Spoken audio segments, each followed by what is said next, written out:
You thought you came here to rest, but what you're about to hear will never let you.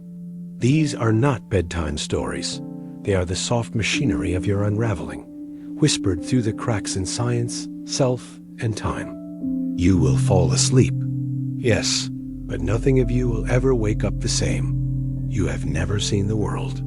You've only seen a version your mind stitched together milliseconds after it already happened. Your eyes lie, not in the way of metaphor or illusion, but in the hard clinical betrayal of neuroscience. The latency between the light hitting your retina and your conscious awareness is a measurable delay, 100 milliseconds, give or take, which means by the time you realize you're experiencing something, it's already history. Every moment you think is now is an echo. Your present is a memory, but even that's a simplification. Let's dig deeper. In 1999, researchers at the Max Planck Institute performed a now famous experiment involving a rotating disc with a light. Participants were asked to mark the exact position of the light when they heard a click. The results revealed a temporal binding. The brain retroactively shifted the perception of the light's position based on when the sound occurred. The brain lied to protect its illusion of causality. The world is not what it is. It is what your brain needs it to be for you to survive. Even causality, that sacred chain of this then that, can be altered after the fact. You think you are observing reality in real time, but your brain edits it like a film reel, hiding the cuts. You are not the witness. You are the afterimage. Let's stretch this further. In quantum mechanics, there's a principle that unsettles even the most hardened physicists: the observer effect. In the infamous double-slit experiment, electrons behave like waves when unmeasured, spreading into probability patterns, but act like particles when observed. Observation collapses uncertainty into reality. Consciousness affects outcome. Or does it? Some interpretations, like the Copenhagen or the participatory anthropic principle, suggest that the universe doesn't decide on a state until a conscious observer observes it. Others, like many worlds, try to salvage objectivity by spawning infinite branches of reality. But the unsettling question remains: if reality depends on observation, and observation is always delayed, who or what is doing the actual witnessing? You, or something that watches you? Split brain. Patients offer another splinter. When the corpus callosum connecting the two hemispheres of the brain is severed, a procedure once done to treat epilepsy, the two halves act independently. In one famous case, a patient's right hemisphere, which controls the left hand and has no language, was shown an image and asked to pick a related object. The left hand picked correctly, but when asked why, the speaking left hemisphere made up a completely false reason. It couldn't access the knowledge, but it still created a story. The mind lies not only to you, it lies to itself. It invents reality to preserve coherence. You are a fragmented machine building a cathedral of self, out of dust and silence, and yet you trust your memories. Why? Every psychological study ever done on memory confirms its unreliability. Elizabeth Loftus demonstrated that implanting false memories in people is disturbingly easy, from seeing things that never happened to recalling entire events that were fabricated. Your memories are not recordings. They are reconstructions. And each time you recall them, they change, like a painter repainting a portrait that never quite looked like the original. Your past is a lie, re-authored with every heartbeat. Your present is a lagging hallucination, and your future? Merely a projection, built by a nervous system optimized not for truth, but for survival. But even survival is a narrative. The default mode network, a region of the brain active when we're not focused on external tasks, is responsible for the inner monologue, the construction of self, the I that narrates your life. It is also active during daydreams and memories. But here's the twist. It's just as active when imagining a false scenario. Your sense of self is not rooted in what is, but in what could be, what should have been, what might be next. The self is not grounded. It's adrift in simulation. Are a story your neurons tell each other. You are the echo of an echo. The idea of someone watching the world dot. And now, tell me, if your present is memory, your past is fantasy, and yourself is fiction, who exactly is observing this moment right now? You believe in time. You live by it, chase it, waste it, fear it. It's the invisible skeleton of your entire existence. Your birthdays, your deadlines, your deaths. And yet, like every skeleton, it hides behind flesh that rots the closer you look. Let's begin with the obvious. Clocks don't measure time. They measure change. Oscillations of quartz, atomic vibrations, celestial rotations, these are just repeating movements. Time is not a thing you measure. It's an assumption you overlay onto motion. Strip away the motion, and what are you left with? Nothing, not even stillness, just absence. But here's where it begins to fracture beyond intuition. Einstein destroyed the comfort of time with a single equation. Special relativity teaches us that time is not absolute. It dilates. A clock moving at high speed ticks slower relative to a stationary one.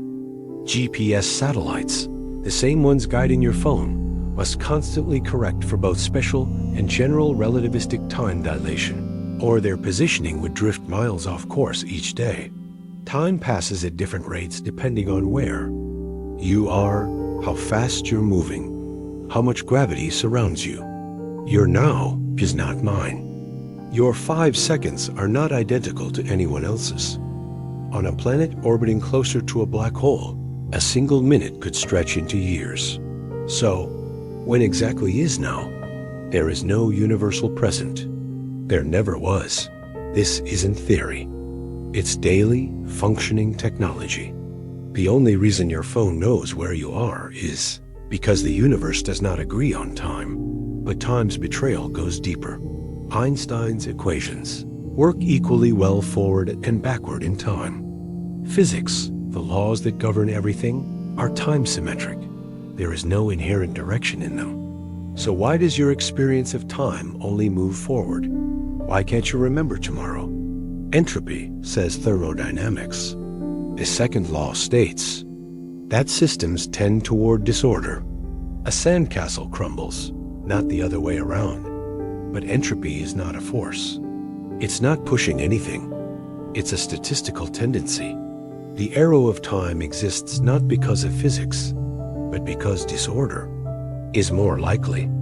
In other words, your one-way experience of time is just what usually happens, not what must happen. Imagine that. Your entire sense of past, present, future, your birth, your death, your every linear thought is pinned to what's probably true. But probabilities don't care about meaning, and entropy isn't even consistent. In the early universe, it was low, so improbably low that physicist Roger Penrose calculated the odds as 1 in 10 to the power of 10 to the power of 123. That's a number so large, it defies human comprehension. Why was the universe born in such an unlikely state? No one knows. We talk about the Big Bang as though it's an explosion. But what banged? Where did time begin? And why should it begin at all? Time did not start at the Big Bang. That's just the point where our math breaks down. It's a singularity, not a genesis. Before that, we have no models, no equations, no language. Did something exist? Is time eternal? Was it cyclical? Looping? Did time birth itself? Some cosmological theories, like the block universe, suggest that time doesn't flow at all. Past, present, and future are all equally real. You are not moving through time. You are static, a frozen node in a 4D structure. You merely feel like you're moving because of your internal experience, which is itself another function of entropy. You are a needle on a record that has already been pressed. You don't go through time. Time goes through you, and let's not forget how your brain perceives time. You don't experience seconds. You experience chunks. Your mind compresses, skips, expands time depending on attention, novelty, and trauma. 10 minutes of a car crash can feel like eternity. A year of routine can vanish like mist. Studies show that time perception correlates more with memory formation than with any actual clock. Time doesn't feel real. It feels dense, empty, bending, rushing, collapsing. And that's because it's not a property of the universe. It's a hallucination constructed by meat. Neurons trained to detect patterns and change. Here's a thought experiment to bleed it out. Imagine someone born inside a room with no windows, no clocks, no days, no nights. Food appears randomly. Sleep happens as it will. What does time mean to this person? What does later mean? Eventually, the very idea of time becomes irrelevant. So ask yourself, if time can vanish from perception, was it ever there at all? You've mistaken a human need for a universal law, and yet you obsess over your age, over deadlines, over the ticking. You mourn the past, dread the future, sprint toward goals that dissolve as soon as you reach them. You measure life in hours, years, decades, unaware that the you doing the measuring is an ever-shifting phantom built from probabilities and decaying memories. Tick-tock, tick-tock. But what is it exactly that you think is ticking? When was the last time you actually felt a second pass and trusted that it was real? You think there's a single you inside your skull, a steady, continuous self, observing, deciding, remembering. But what if that's just the most elegant lie biology has ever told? Start with this. There are more cells in your body that are not you than those that are. Your gut, your skin, your brain. They're ecosystems, home to trillions of microbes, bacteria, and viruses. The human microbiome influences everything from your digestion to your emotions. Some studies suggest that your gut bacteria can affect your anxiety levels, even your social behavior. You are a community, a colony, a walking negotiation between species. So what part of that is? But this is just your body. The deeper collapse happens in your mind. There is no central self. That idea, a stable I, directing everything from a throne in your cortex, is pure fiction. The reality is a system of subsystems. Different regions of your brain fight, cooperate, suppress, and deceive one another constantly. Let's take a scalpel to the illusion. Your limbic system, the part responsible for emotions, often initiates decisions before your conscious cortex even registers the situation. In a classic 2008 study using fMRI, neuroscientists found they could predict a participant's decision to press a button up to 7 seconds before the person consciously made the choice. In other words, your brain had already decided. Your conscious mind just narrated it afterward. You do not choose. You witness, and you lie to yourself about it. Split brain research tears the myth open even wider. As mentioned earlier, when the connection between brain hemispheres is severed, the two halves act independently.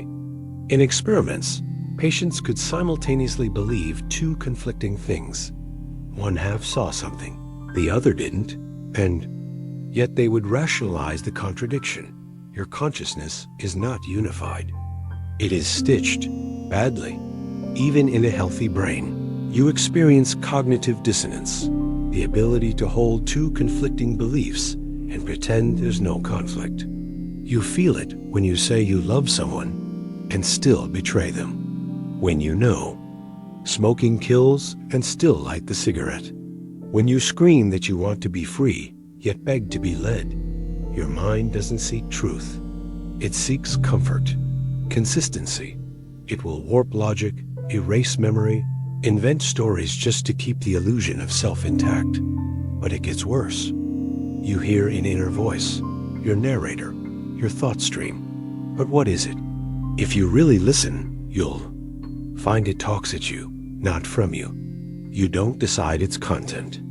It just arises. Thoughts, memories, urges, none of them were summoned by a willful you. They arrive unasked, unfiltered, unwanted. Your mind is not a palace. It is a haunted house. Consider Julian Jaynes' theory of the bicameral mind. He proposed that ancient humans didn't have introspective consciousness the way we do now. Instead, they experienced commands from one hemisphere as external voices, which they interpreted as the gods. Over time, as language and social complexity evolved, the voice became internalized. The gods became thoughts. But they never disappeared. The voice in your head might not be yours. It might be older than you, a leftover mechanism, a parasite of meaning. Even your emotions aren't yours. Studies show your feelings are shaped by social conditioning, culture, memory, even posture. Smile and you feel happier. Frown and sadness blooms. The body leads, the self follows. And the idea that you are choosing how you feel, it's propaganda sold to you by motivational slogans and half-read psychology articles. There is no homunculus, no pilot in the cockpit, just systems firing in parallel, sometimes aligned, often not. Here's a puzzle. When you talk to yourself, who is talking and who is listening? Why does the same mind need to communicate internally? Isn't that proof of fragmentation? And what about your dreams? In REM sleep, your brain concocts full narratives, characters, environments. You live entire lives in a night, unaware that it's fiction, until you wake. But what if you never did? What if this reality is simply a more consistent hallucination? One that your waking systems have agreed upon for coherence? Lucid dreamers can alter their environment, fly, shape reality, all within a self-generated world. But if that's possible in sleep, what prevents it in waking life? Just rules. Biological rules. Evolutionary constraints. The physics of meat and gravity and neurons. But not truth. Not certainty. Even identity itself is unstable. Your preferences, opinions, behaviors, they shift under pressure, hunger, fatigue. You're a different person when you're angry, in love, dying. Entire studies show how easily people change beliefs when presented with simple social cues or group pressure. Your personality isn't a fixed sculpture. It's a sand mandala, beautiful, fleeting, erased with each new breath dot. So let's ask again, what part of you is you? The voice? The memory? The reaction? The watcher of the voice? The narrator of the watcher?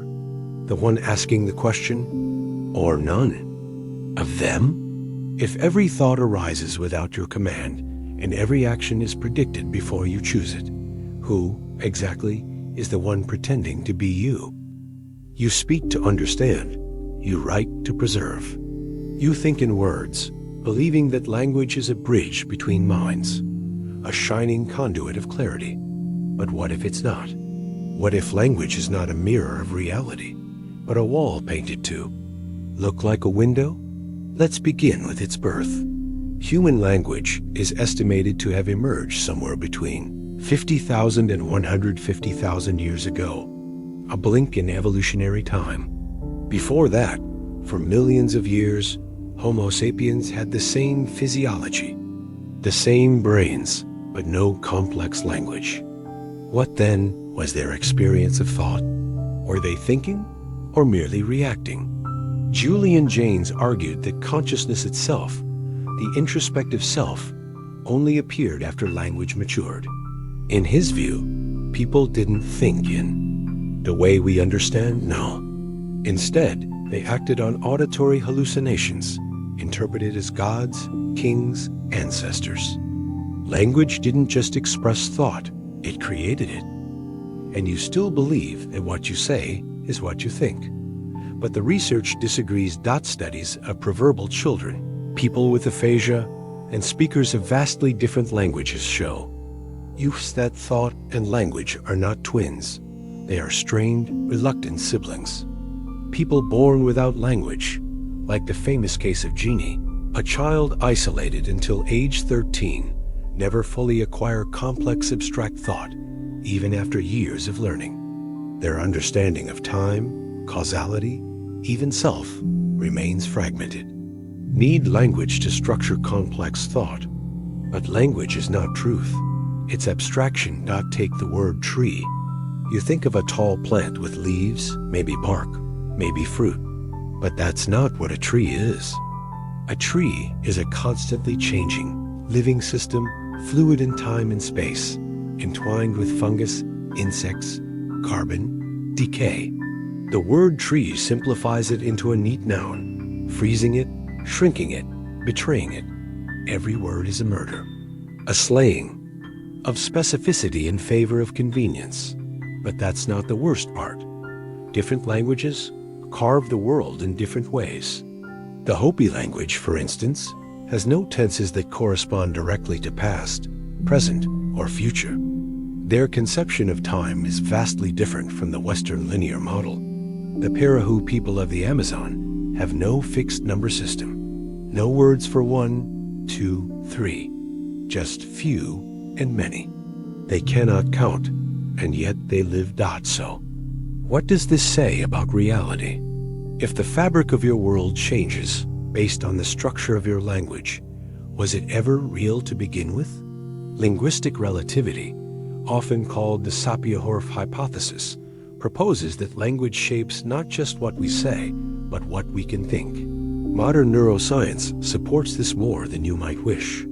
Studies show that bilingual individuals perceive colors, space, and even emotion differently, depending on which language they're thinking in. Reality is not what you experience. It is what your grammar allows. But what happens when language fails? When you're struck by grief so large you can't describe it? When beauty or horror exceeds the capacity of metaphor? You say, I have no words, but the truth is deeper.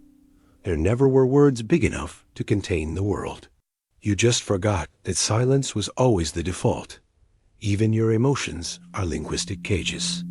You say sad, angry, happy, but inside those words are millions of shades, all collapsed into manageable categories. You do not feel sadness.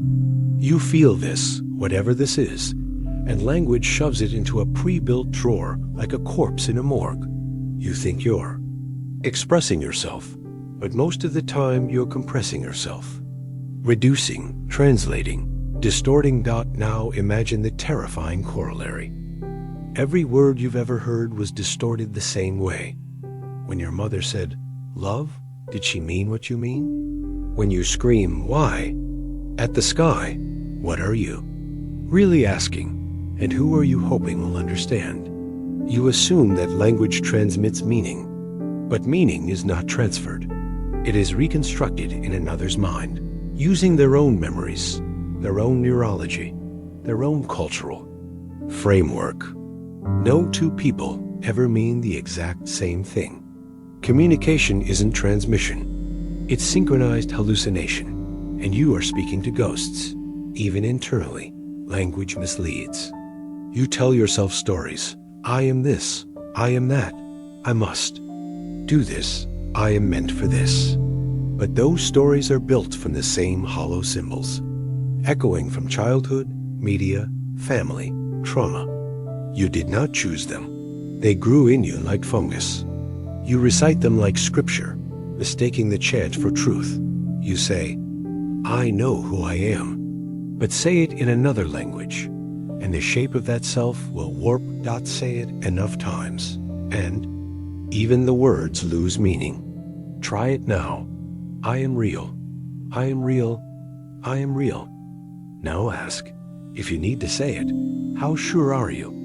The mystics knew this long before the neuroscientists. In Zen, in Advaita, in early Christian apophatic theology, language is viewed as a barrier to truth. The only way to know the self, or God, is through silence, negation, unknowing. The Tao that can be spoken is not the true Tao. The truth cannot be told. And yet all you have are words. So you keep talking. You keep writing. You keep screaming into the void. But if words distort thought, and thought constructs reality, and reality shapes the self, how do you know you weren't spoken into being by someone who never meant to say you? You trust your memories. They anchor you to your childhood, your name, your trauma, your triumph. But what if every memory you cherish, every wound you replay, is a fiction stitched together by a desperate brain? And worse, it knows. Memory is not a recording. It is not stored in some dusty archive in your mind, waiting to be dusted off and replayed. No, memory is reconstructed, built anew each time you recall it. Every act of remembering is an act of editing. Let that settle. You do not remember the past. You remember the last time you remembered the past. Take the work of Elizabeth Loftus, a cognitive psychologist who demonstrated just how easily false memories can be implanted. In one experiment, participants were told they'd been lost in a mall as a child, a story their families confirmed never happened. After just a few suggestive interviews, many participants began to remember the event, adding vivid, emotional detail, faces, sounds, even dialogue. Think about that. Your mind can invent a trauma and then feel it, even the hippocampus. The brain's so-called memory center does not store facts.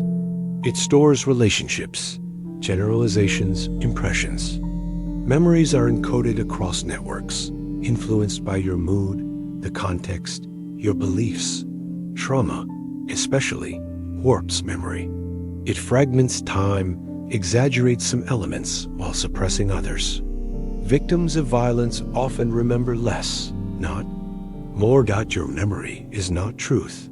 It's a survival mechanism, and it is fallible by design. In 2015, neuroscientists discovered that the very act of remembering destabilizes a memory trace, making it malleable again, subject to influence, distortion, even complete overwrite. This process is called reconsolidation.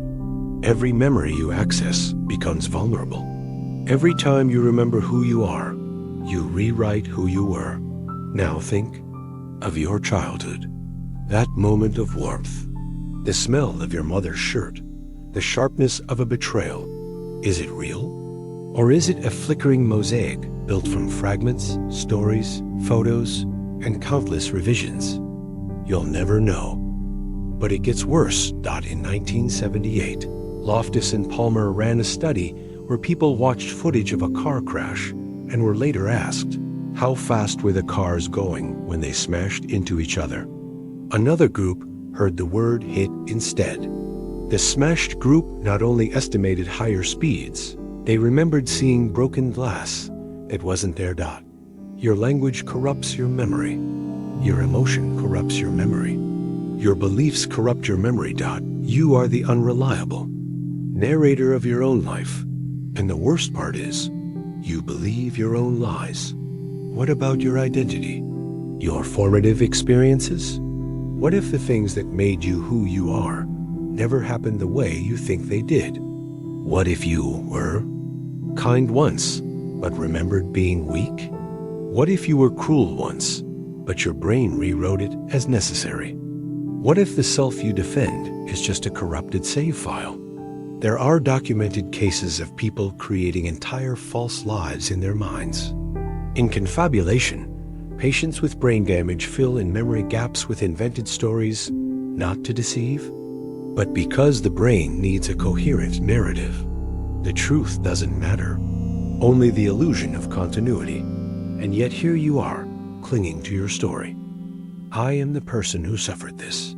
I am the one who overcame that. I know what happened to me. But how can you know? Every time you try to remember, you tear the memory apart and rebuild it. You insert emotion where there was none. You simplify nuance. You clean the blood from your own hands. Or you add blood to someone else's. Some philosophers, like Daniel Dennett, argue that memory is the scaffolding of the self, that you are not a soul or a body or a brain, but a narrative center of gravity. A story told in the first person, retrofitted with meaning. But if your story is flawed, if your memories are unreliable, what happens to you? You wake up each day and think, I remember who I am. But what if that statement is no more real than a dream? Ask the victims of false memory syndrome. Ask the wrongly imprisoned. Ask the people who are certain of a thing that no one else remembers, or the ones who remember something everyone else denies. Even collective memory, history, is shaped by the same flaw. National myths, cultural identities, family traditions, all built on selective memory, half-truths, erasures. You remember what suits you, what flatters you, what keeps you functioning, and so does everyone else. You're all hallucinating together. So tell me again about your pain. Tell me how it does happened. Tell me how you're sure. Tell me which part of you, the child, the adult, the observer, the narrator, has ever truly remembered anything with perfect clarity.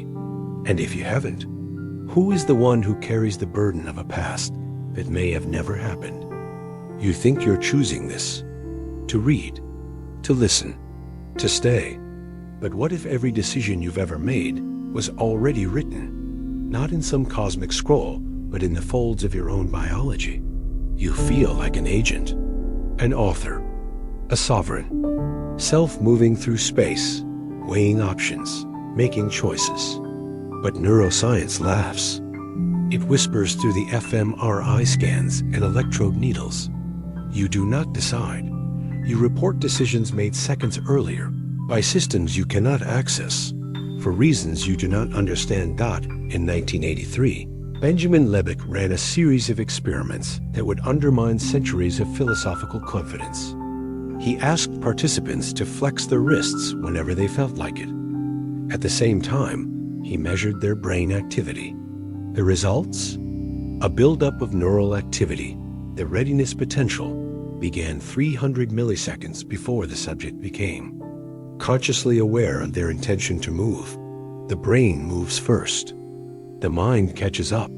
Some have tried to argue that Libet's window still leaves room for a last-minute veto, a kind of emergency brake of consciousness. But even this illusion of veto has been chipped away by later studies. In 2008, neuroscientist John Dylan Haynes used brain scans to predict binary decisions up to 7 seconds before participants reported deciding. 7 seconds. Your body knew what you would do before you did. And this isn't just about button presses or finger twitches. Studies show the same unconscious priming in complex decisions, preferences, even moral judgments.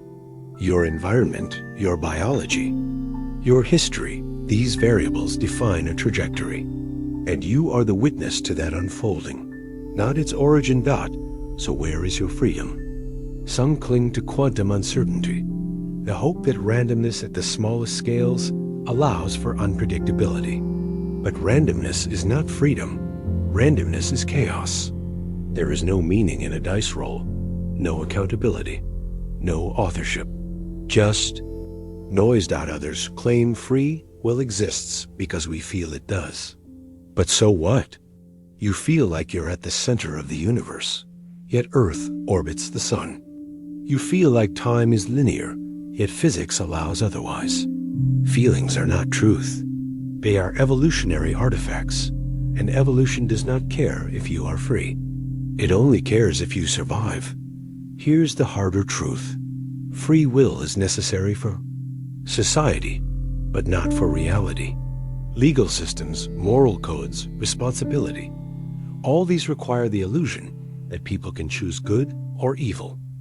Otherwise, what is punishment but cruelty? What is praise but luck?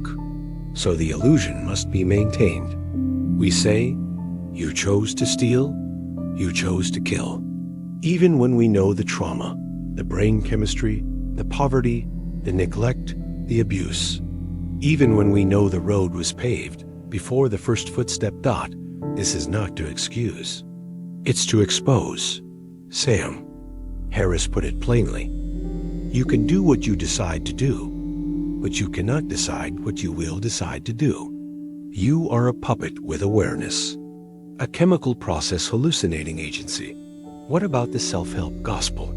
The sermons of manifestation, of choosing joy, of discipline over motivation? Empty slogans built on the assumption that willpower is a muscle, when in reality, it is a fleeting pattern of neural activity, vulnerable to sleep, glucose, emotion, and suggestion. You didn't choose your genetics.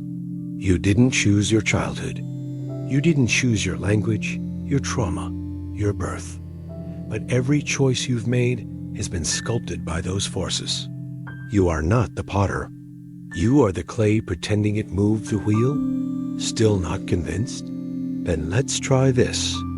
Hold your breath right now, as long as you can, and watch how fast your will is overruled by the body. You say you are in control, but your heart beats without your consent. Your cells divide without asking. Your desires erupt without warning. You cannot will yourself to stop aging. You cannot command your neurons not to fire. You are not the driver. You are the dashboard. Display.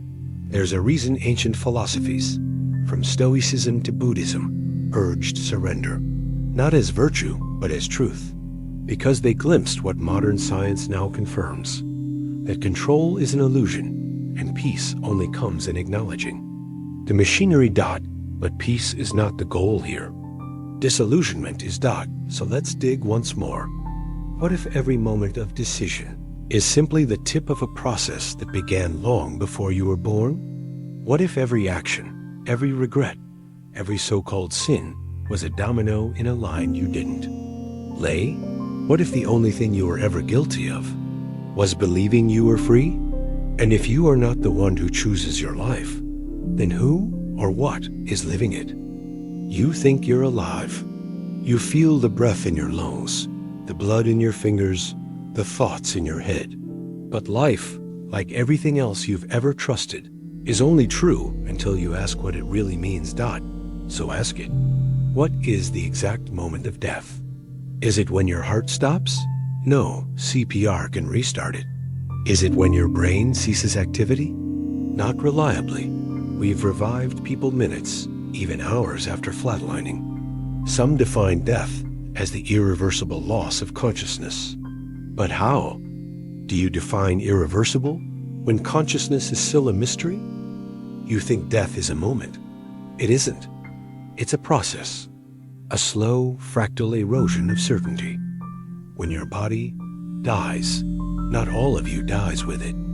Your hair and nails continue to grow, or more accurately, your skin retracts, giving the illusion of growth.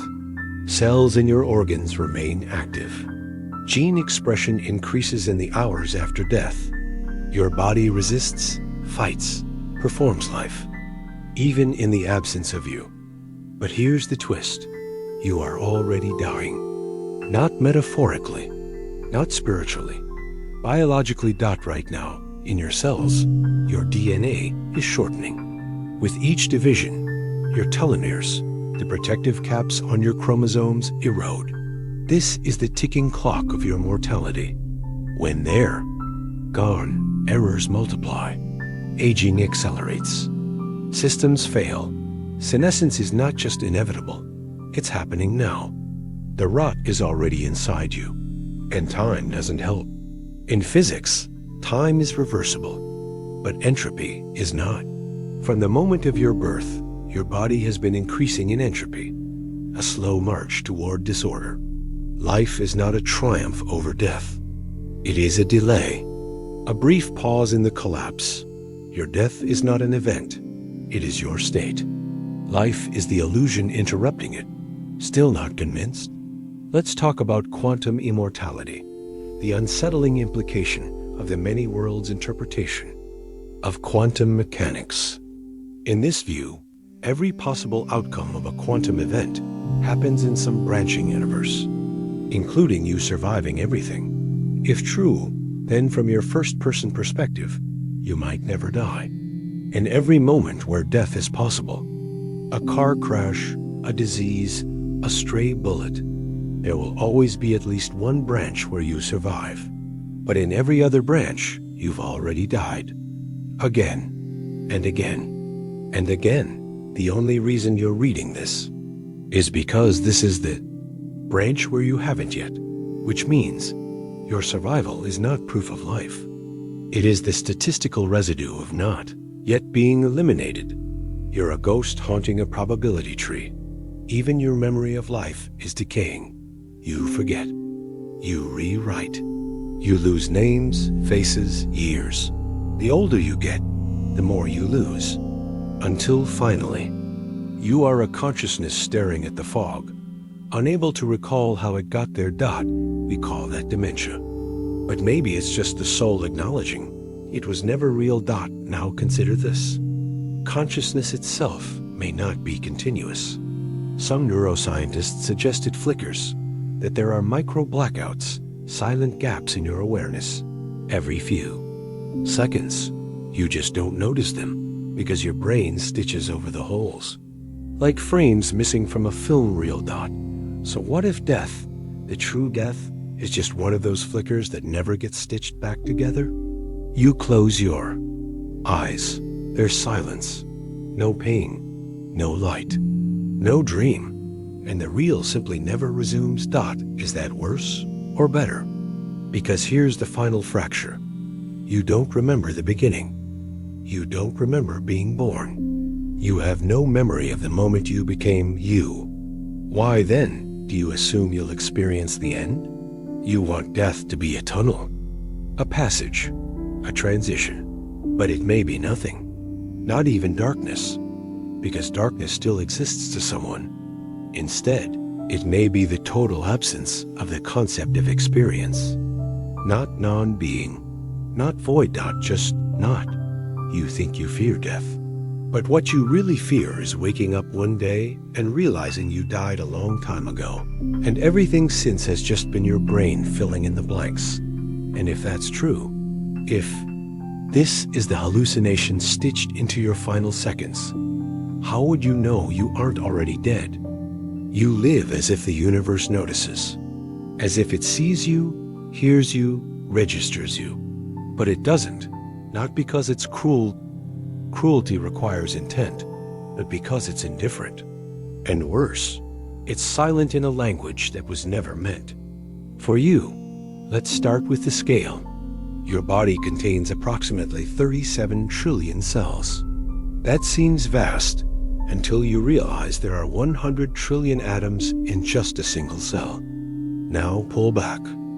Earth is 12,742 kilometers wide, a speck. The sun, which dwarfs our planet 1,000,000 times over, is itself a minor star.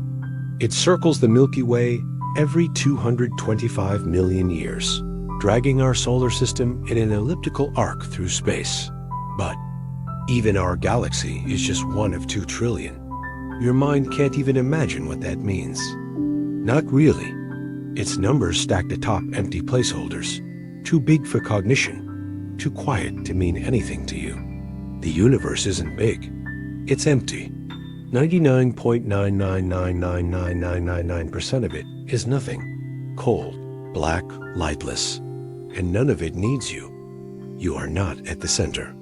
You are not part of some divine pattern. You are not a character in a moral fable. Every law of physics, every force of nature, they would unfold precisely the same, whether you loved your mother or murdered her. There is no record, no witness, no correction. So why do you still act as if your pain echoes? Even the laws of the cosmos aren't made for you. Gravity, entropy, electromagnetism, nuclear force. These are not principles tuned for comfort or clarity. They simply are. When people speak of the fine-tuned universe, they often invoke the anthropic principle. It seems fine-tuned because we're here to observe it. But that doesn't imply meaning. It implies survivor bias. You don't live in a universe designed for life. You live in a rare bubble where life can briefly occur, like mold growing in a dark crack on a tombstone. What about consciousness then? Isn't that something? Isn't awareness itself miraculous? No, it is a side effect, an emergent property, a glitch in carbon that happens to reflect.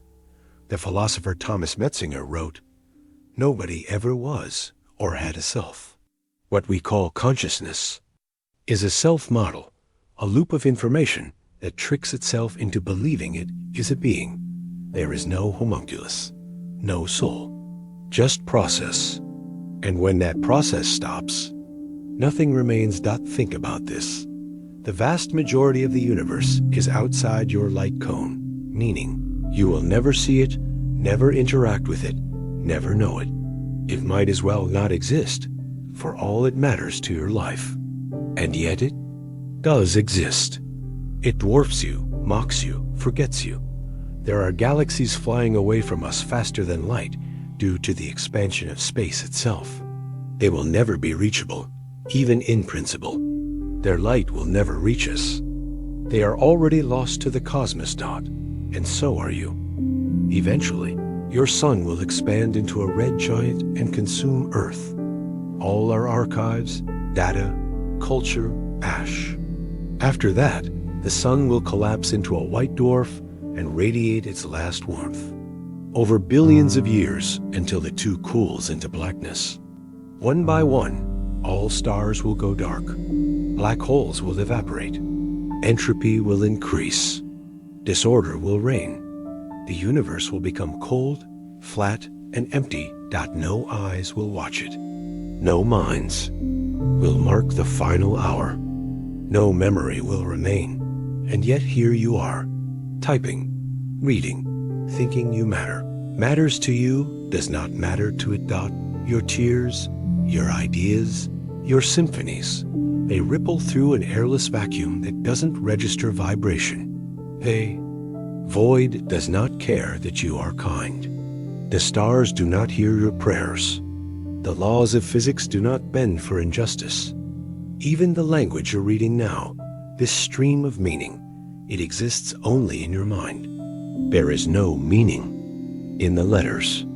They're just shapes, interpreted by patterns in a cortex evolved to avoid tigers and find mates. This entire thought is a ghost riding electricity in a dying mammal. You were not expected. You will not be remembered. You are not understood. But the deepest horror is not that the universe ignores you. It's that it has never had the capacity to notice. So tell me, if the universe cannot witness you, cannot mourn you, cannot ever know that you were, how can you say you ever truly existed at all? You cling to your memories. You think they anchor your identity, proof that you are continuous, stable, real. But memory is not a record. It is a story that edits itself every time you tell it, and you are its most gullible reader. You imagine memory as a library, full of neatly shelved truths. But what if it's more like a dream you keep rewriting, even while you're still inside it?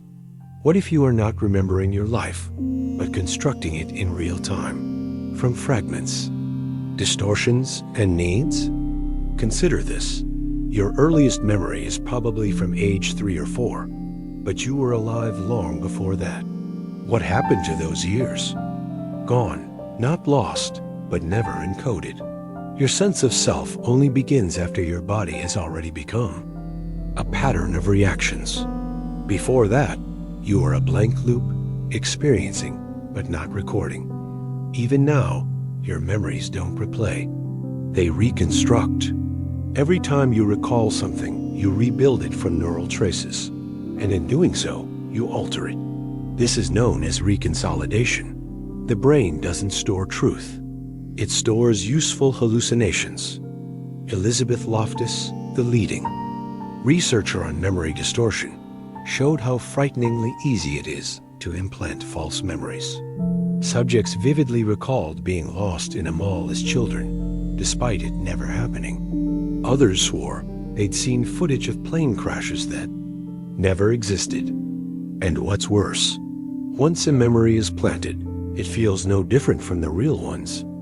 How many of your memories are just well-rehearsed lies? And if even one is false, how do you trust any? Think about your childhood home. Walk through the rooms in your mind, the walls, the furniture, the smells. You feel certain you can see it, but test yourself. How many windows were in the kitchen? What color were the tiles in the hallway? Did your parents really speak those exact words?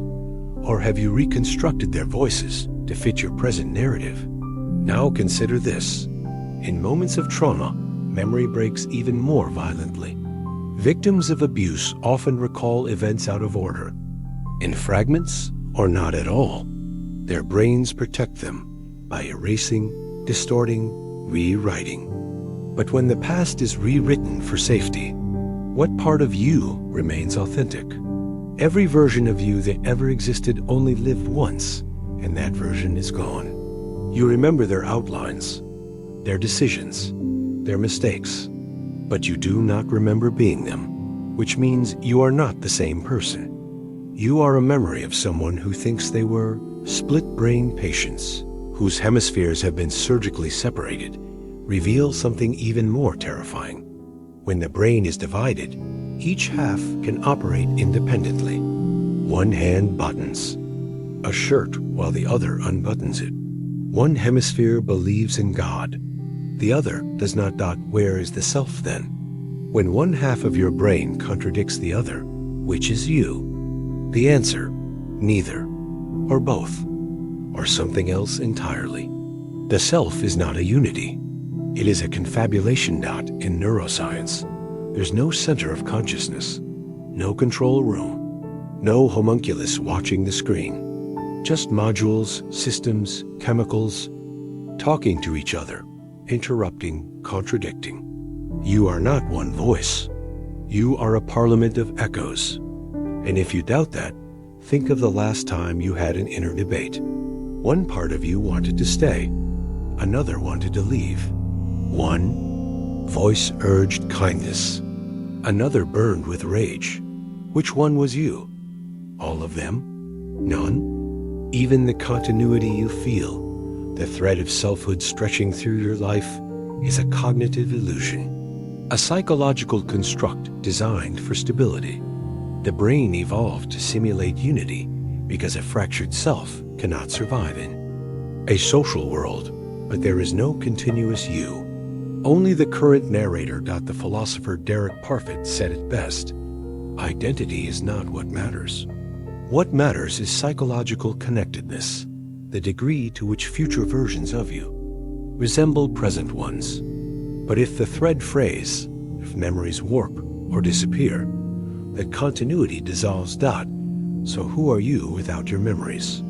And what happens when you reach the final memory, and it too turns out to be false? What if the person you've believed yourself to be all this time was just the most convincing lie you've ever told yourself? You imagine yourself moving through the world like a ripple across a pond, causing effects, leaving traces. But the truth is far colder. You are not a ripple. You are a temporary vibration in a system that has never noticed you. This isn't poetic nihilism. It's thermodynamic fact. The second law of thermodynamics states that entropy, disorder, always increases in a closed system. The universe, by every measure we can detect, is headed for a state of maximum entropy. Heat, death, no stars, no light, no distinctions between anything, just the final silence of equilibrium. You are not only irrelevant to that outcome, you are a symptom of it. Life is not a triumph over entropy. It is a highly improbable local reversal of it. The energy you consume, food, sunlight, fuel, temporarily concentrates order in your body by offloading more disorder into the surrounding environment. You are a parasite of chaos. And the universe lets you do this not because it allows you to, but because it doesn't care. Your existence does not matter to physics. The particles that make you are not yours. They have been other things. Stars, stones, insects, other people. Eventually, they will be again. They will fall apart, recombine, dissolve into heat, and FORGETFULNESS. The conservation of energy ensures nothing is ever lost, but it never promised anything would matter. When you look into the sky at night, the light you see is old. Some of it is ancient. Photons launched from stars that died before your species invented writing. You're not seeing the stars as they are. You're seeing what they were. The present you believe you live in is a delay, a light echo, a simulation stitched together by your nervous system. Your brain takes 80 milliseconds to process visual input. When you see someone move, you're already late. When you hear yourself speak, you're experiencing it after your muscles already acted. You never live in the moment. You miss it every time. And when you think you're present, what you're really doing is building a plausible hallucination. Even at the cosmic scale, your place is absurd. The observable universe is over 90 billion light years across. Earth is a speck of dust. Humanity is a vapor on that dust. You, a flicker inside the vapor. But here's the true cruelty. Your mind was built to care. You are a meaning-producing machine. Your neurons form patterns. Your psyche seeks purpose. You interpret randomness as fate. Your biology evolved to tell stories.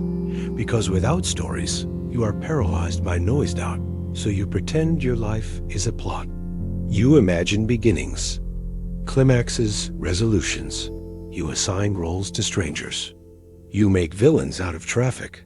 You make heroes out of desire. But in physics, there are no stories. Just states, just events. Just mathematics playing itself out. The star that formed your atoms did not shine for you. The tree that gave you oxygen did not sacrifice itself.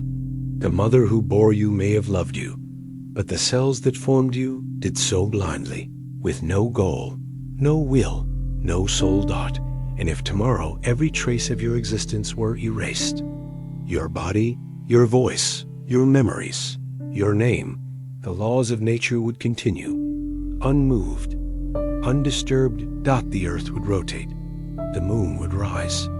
Photons would still travel at 299,792,458 meters per second. The world would end for you, but the universe would not notice. And if nothing ever notices that you were here, were you? Before you ever made a choice, before you ever spoke a word, before you even opened your eyes, you were already obeying a script you did not write. And now, all these years later, you mistake it for you. But who wrote it? Your parents? Your genes? Your culture? Your biology? None of them knew who you would become. And yet, all of them helped build the machine that pretends to be you. Let's begin with your DNA, the blueprint of your body, your temperament, even your potential range of intelligence was written long before your first memory. You did not select the chemicals that make your emotions burn, or the thresholds that make your rage rise. You did not choose your sex, your vulnerabilities, your allergies, your default fears. Those were chosen for you at random by a lottery of chemical instructions. You were born into a body that already had preferences. You may say, but I can change. Yes, you can adapt, but adaptation is not freedom. It is optimization within constraint, and your constraints were fixed before you were ever self-aware. Now add culture. You were born into a language you did not invent, a world with rules and customs you did not consent to. Even your thoughts, especially your inner monologue, are shaped by the structure of your native tone. This is the Sapir-Whorf hypothesis, the idea that language limits and frames how you think. If your language has no word for a concept, your brain struggles to imagine it. You did not shape the box. You just live in it. But it gets worse. Because even your earliest behaviors, how you bonded, how you responded to fear, how you interpreted love, were molded before your rational mind ever formed. Attachment theory shows that your ability to trust, to love, to regulate emotions was shaped in the first 18 months of life. When you were barely aware of the world, your nervous system was learning the rules of existence. If you cried and were held, the world felt safe. If you cried and were ignored, the world became hostile, and that rulebook got burned into your flesh.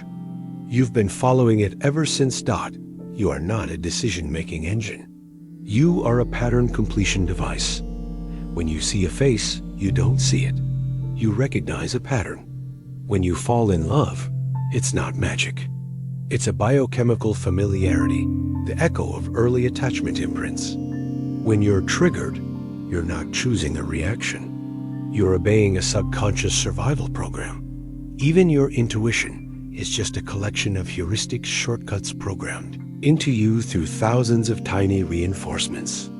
Now consider Benjamin Libet's famous experiment. In the 1980s, he hooked up subjects to EEG machines and asked them to perform a simple task: flex their wrist whenever they felt like it. The result? Their brain registered the decision hundreds of milliseconds before they consciously decided to act. In other words, your body knows what you're going to do before you do. Free will becomes an afterthought, a story you tell yourself to feel in control. You are not steering the ship. You are narrating its motion, and then calling that narration choice. You may resist this. You may feel your agency boiling, but that reaction, even your resistance, was anticipated. Your psychology predicts rebellion against determinism. It's a feature, not a bug, because evolution doesn't care about truth. It cares about survival. And the illusion of control helps keep you alive. You are a self-updating program running on inherited hardware. You can modify your code, yes, but only within parameters. You can't become anyone. You can only become the most stable version of the person your initial conditions allowed. And if that's true, if your desires, your beliefs, your fears, your preferences, your story were all put into place before you knew what you were, then what is left of you at all? What do you call a machine that believes it's not a machine? You say, my body, as if possession implies ownership. But what you call your body is a temporary structure stitched together from atoms that have no loyalty to you.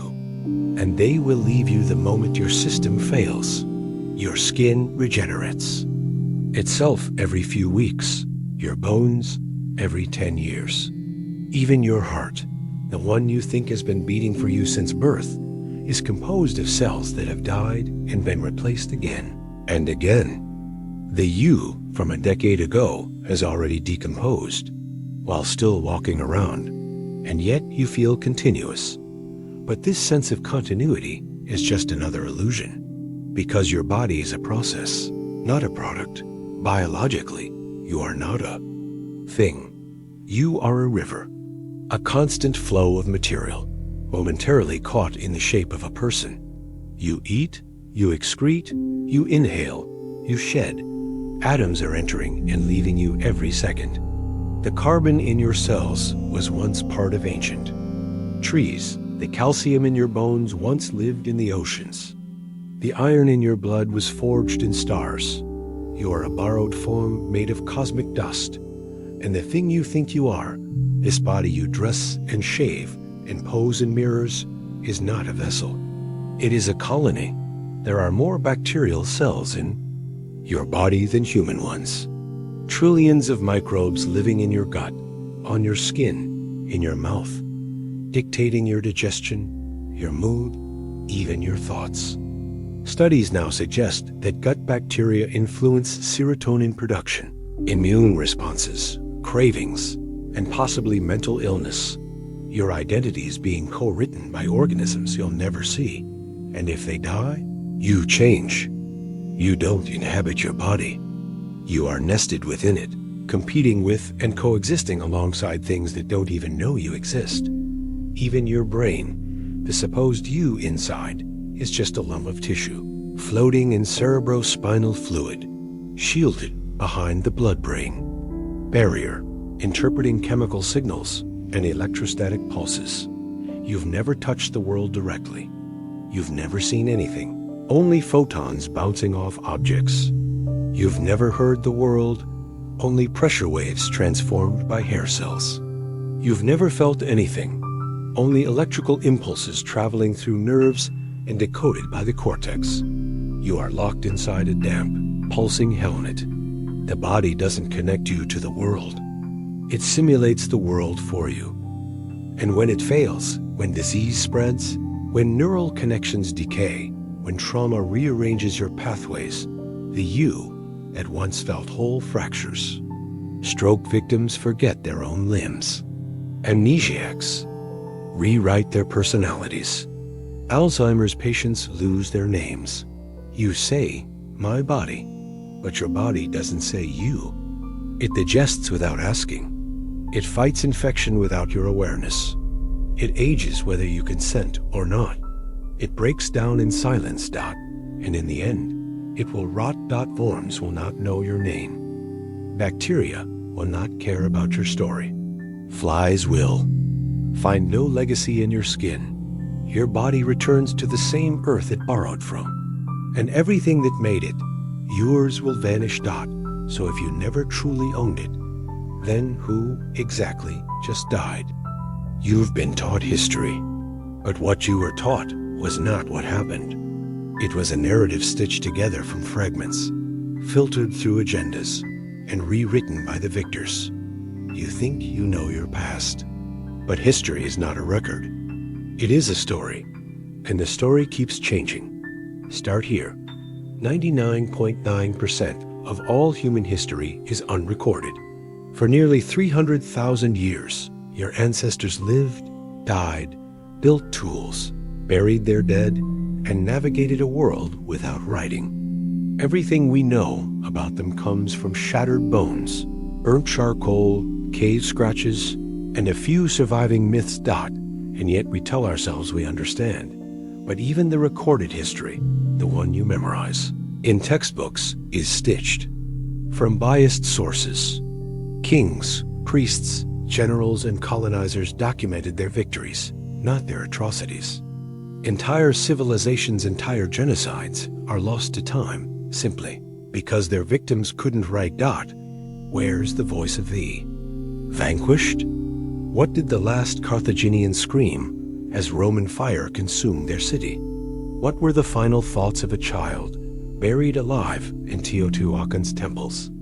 We don't know, because the ones who could have told us didn't survive. And those who did survive, they edited the past. Take the Library of Alexandria, a collection of ancient knowledge, mathematics, astronomy, medicine destroyed in stages by war, neglect, and religious purges. Countless scrolls lost, names forgotten, discoveries erased. Not because they were wrong, but because they were inconvenient. Now think of how history is kept. Most ancient texts survive as copies of copies of copies, passed through hands that had every reason to revise them. Even the Bible has over 30,000 textual variants. Even Herodotus, the so-called father of history, filled his works with hearsay, propaganda, and myth. And modern history? Taught with borders that didn't exist 100 years ago. Told in languages that once banned the truth. Filtered through textbooks funded by governments with reputations to protect. Children in Japan are taught a version of World War II that omits many atrocities. Children in the United States rarely learn about the CIA's interventions in democratically elected governments across Latin America. British students are taught about the glory of empire, but not the millions starved in Bengal or slaughtered. In Kenya, the shape of your memory depends on where you were born. And still, you trust it. Still, you say, This happened. But how do you know? How many historical figures were real? How many were exaggerations, composites, or total fabrications? How many great men were thieves, warlords, or liars made sacred by time? You remember Napoleon as short he wasn't. You think Vikings wore horned helmets. They didn't. You believe medieval people thought the earth was flat. They knew it was round. You assume Columbus discovered America. He never set foot on. The mainland. Your understanding of history is not just incomplete, it is wrong. But you build your identity on it, your nation, your culture, your religion. All of it clings to a scaffolding made of ghost stories and burned books, even your personal history. The events of your own life is subject to decay. Memory is not a filing cabinet. It is a reconstruction. Every time you remember, you alter it. Your brain rewrites the past to suit your present. So if the past can be changed, if it was never truly recorded, if every retelling distorts it, if the dead cannot speak and the living only echo, then how do you know anything ever happened? You think you decide. You think you weigh options, reflect on consequences, and exert free will over your actions. But you don't choose. You react. Before you were conscious of wanting anything, your neurons had already fired. Your brain had already decided. This isn't philosophy. This is experiment. In the 1980s, neuroscientist Benjamin Libet ran a study. He asked participants to press a button whenever they felt like it, while recording brain activity. The results were disturbing. The brain's motor cortex lit up hundreds of milliseconds before the participants reported a conscious decision. In other words, the command to act came before the awareness of choice. And the deeper we probe into the brain, the more the myth of free will collapses. Modern fMRI studies confirm it. Scientists can now predict which button you will press seconds before you know it yourself. Your decisions arise from unconscious neural patterns, dopamine fluctuations, synaptic efficiencies, emotional residues from past trauma, and then your conscious mind invents a reason. Your reasons are rationalizations of outcomes you never truly authored. You are not the driver. You are the narrator. Even your preferences, the music you like, the people you love, the foods you crave, emerge from experiences you didn't choose. Your genetics, your early environment, your cultural exposure, the chemicals washing through your bloodstream. You don't pick your thoughts. They appear. Try it. What thought will you have in 10 seconds? You don't know. You never do. They arise like waves, and you pretend to surf them. When a person chooses to steal, to kill, to lie, we call it a moral failure. But what if they never truly chose? Split-brain patients, those with severed hemispheres, can perform contradictory actions with each hand, as if two people are trapped inside the same skull. One side reaches for a cigarette, while the other snatches it away. Where is the free will in that? You are an emergent behavior, a phenomenon that arises from patterns in tissue, genes, electricity, memory, hormones, evolution. But you are not the cause. You are the effect, and your illusion of choice is just that, an illusion your brain needs to maintain coherence. Imagine the implications. No one has ever been responsible. No artist, no dictator, no parent, no serial killer. They all just happened. You were always going to read this sentence. You were always going to think what you're thinking now. Even your resistance, your disbelief, is just another firing pattern, predetermined by prior states you never chose. If every decision you make is just the end of a domino chain that began before your birth, then who exactly is deciding anything? You don't perceive the world. You perceive a model of the world, a simulation stitched together by a blind, biased, biological machine. Your senses lie to you. your eyes only detect a narrow sliver of the electromagnetic spectrum. You can't see infrared, ultraviolet, X-rays, radio waves. You live in a darkness, illuminated only by a sliver of wavelengths that your species happens to translate into color. But color isn't real. Color is a neurological hallucination produced by photoreceptors and interpreted by the visual cortex. There is no red in the world. There is only light, frequency, and interpretation. You think your eyes show you a picture. They don't. The raw data entering your retina is upside down and fractured. Your brain reassembles it into a guess. You don't see the world. You infer it, and the inference is easy to hack. A simple optical illusion can convince you that two lines are different lengths when they're not. A flicker of light in the periphery can conjure ghosts. The same auditory clip can sound like brainstorm or green needle, depending on what word you expect to hear. If your perception can be so easily broken, why trust it? But the deception runs deeper. Even your sense of space is a model. The grid in your brain's parietal lobe constructs a map of your environment.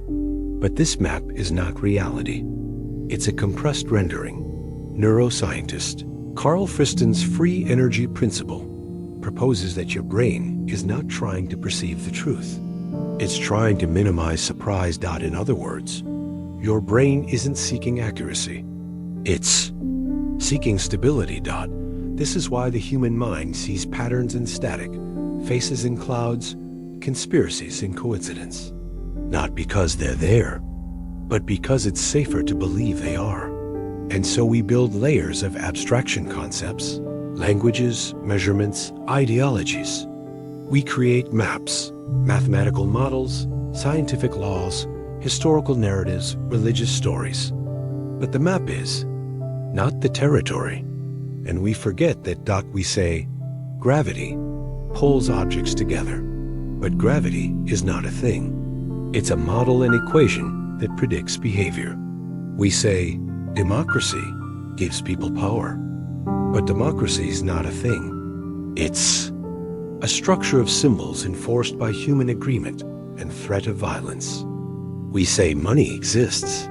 But money is a number on a screen, backed by belief, sustained by trust in institutions that have failed you before. You live in a hall of mirrors, made of models. Even yourself is a model. The default mode network in awe. Your brain is responsible for your sense of being a continuous, unified person. But patients with dissociative identity disorder can have multiple, distinct selves. People under psychedelics report complete ego death. And when the DMN is damaged, people no longer feel like a me at all. So who are you, really? A momentary coherence. A voice reading itself aloud. A map mistaking itself for the landscape. But if everything you experience is a simulation generated inside your skull, then what, if anything, is out there? Where are they? The universe is vast, absurdly, incomprehensibly vast. There are an estimated 2 trillion galaxies, each containing billions of stars, many with planets like ours. The Milky Way alone holds over 100 billion stars. Statistically, Earth should be common. Life should be common. And yet, silence. This is the Fermi paradox, the unsettling contradiction between high probability and zero contact. We have seen nothing, heard nothing. No signals, no artifacts, no engineering. Just void. You cling to explanations. Maybe they're too far. Maybe they're hiding. Maybe we're the first, but none of them hold. If intelligent life were common, at least one civilization should have reached technological maturity millions of years ago. Even at sublight speeds, they could have colonized the entire galaxy in a few million years. Yet no Dyson spheres block starlight. No artificial megastructures warp orbits. No interstellar probes drift past us. Physicist Enrico Fermi asked question in 1950. 75 years later, we still have no answer. But we've added more contradictions, because now we know the ingredients for life are everywhere. NASA has found amino acids on meteorites, water on Mars, organic molecules in the clouds of Titan and the oceans of Enceladus, Earth-like planets in the habitable zone of nearly every nearby star system. So again, where are they? We've built arrays like the Allen Telescope Array, scanning thousands of stars for radio signals. Nothing. We've launched golden records into deep space. No reply. We've listened to cosmic noise for decades. Just the hiss of entropy. So maybe life isn't common. Maybe the conditions that gave rise to us are impossibly rare. But that leads to an even darker possibility. Maybe life is common and intelligence is always fatal. This is the idea of the great filter, a point in the evolution of life so catastrophically difficult to pass that nearly all civilizations fail. Could be behind us, the leap from chemicals to self-replicating molecules. But if it's ahead of us, then the silence is a warning.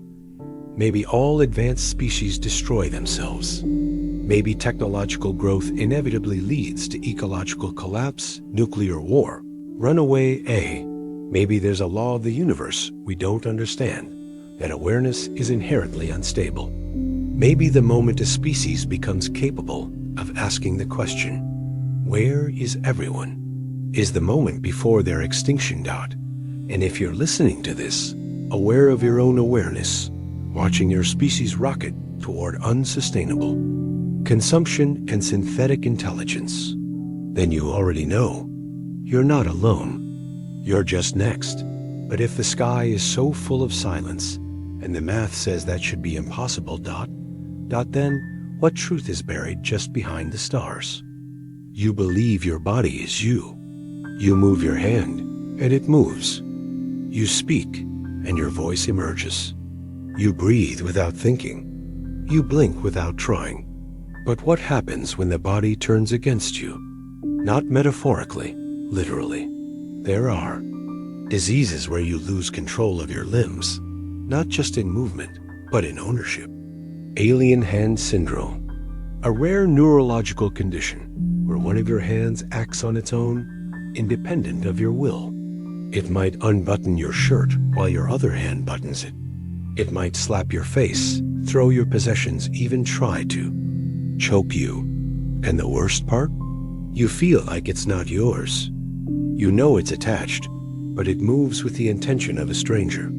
One part of your brain has split from the rest, and you can see your autonomy shatter in real time. You realize your sense of self is stitched together from illusions of control. Then there are disorders where you deny ownership of entire limbs. In somatoporephrenia, patients insist an arm or leg is not theirs, sometimes demanding it be amputated. Even when they watch it move, even when it responds to their own nervous signals, their internal model refuses to integrate it. If you can disown your own body, was it ever really you? But even if you keep that illusion intact, your body is still turning on you, cell by cell. Autoimmune diseases train your immune system to attack you. Lupus, rheumatoid arthritis, multiple sclerosis, each one a betrayal from within, where your defense system confuses self with enemy. It doesn't stop there. Your gut, home to trillions of microbes, regulates your emotions, memory, even decision-making. When you eat, the bacteria in your intestines secrete neurotransmitters that influence mood. Serotonin, dopamine, GABA. These microbes can cause anxiety, depression, compulsion. They can even manipulate your cravings to feed themselves. You are a colony, and you are not in charge. Consider split-brain patients whose corpus callosum, the bridge between the brain's hemispheres, has been severed to treat epilepsy. They become two minds in one skull. Ask the left hemisphere what it wants to be. It might say, architect. Ask the right, and it might point to a picture of a race car driver. The illusion of a unified self fractures again. You are not a person. You are a confederation of processes, most of which never report to consciousness. Even your memories betray you. They change every time you recall them. The act of remembering rewrites them. Details drift, faces blur, stories simplify. You don't remember the past. You imagine it again and again, until imagination becomes indistinguishable from history. All the while, your body is dying. Each second, 50 million cells die and are replaced. Your skin renews itself every 2 to 4 weeks. Your entire skeleton, what you call your bones, is replaced every 10 years. The physical you of childhood is gone. Only the pattern remains. But even that pattern is glitching. Neurons misfire. Synapses degrade. Telomeres shorten. Your heart doesn't beat in perfect rhythm. Your cells accumulate mutations. Eventually, one will become cancer, and it won't care who you are. It won't know you had dreams or regrets or people you loved. It will simply divide dot, so if your hand can turn against you, your brain can split, your gut can manipulate your thoughts, and your very cells can erase you dot dot dot then. What part of this machine was ever you? You rely on numbers to make sense of the world. They feel solid, objective, safe, but numbers lie. Or rather, they reveal how little of reality you actually understand. Start with zero, the concept of nothingness.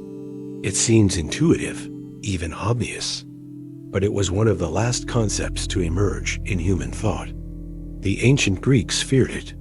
The Romans didn't even have a numeral for it, because zero isn't just a placeholder. It's a philosophical void, the representation of absence within a system built entirely on presence. And then you divide by it. Take any number, try to divide it by zero. What do you get? An error. Infinity. EANINGLESSNESS dot. In that singular act, the whole of arithmetic collapses.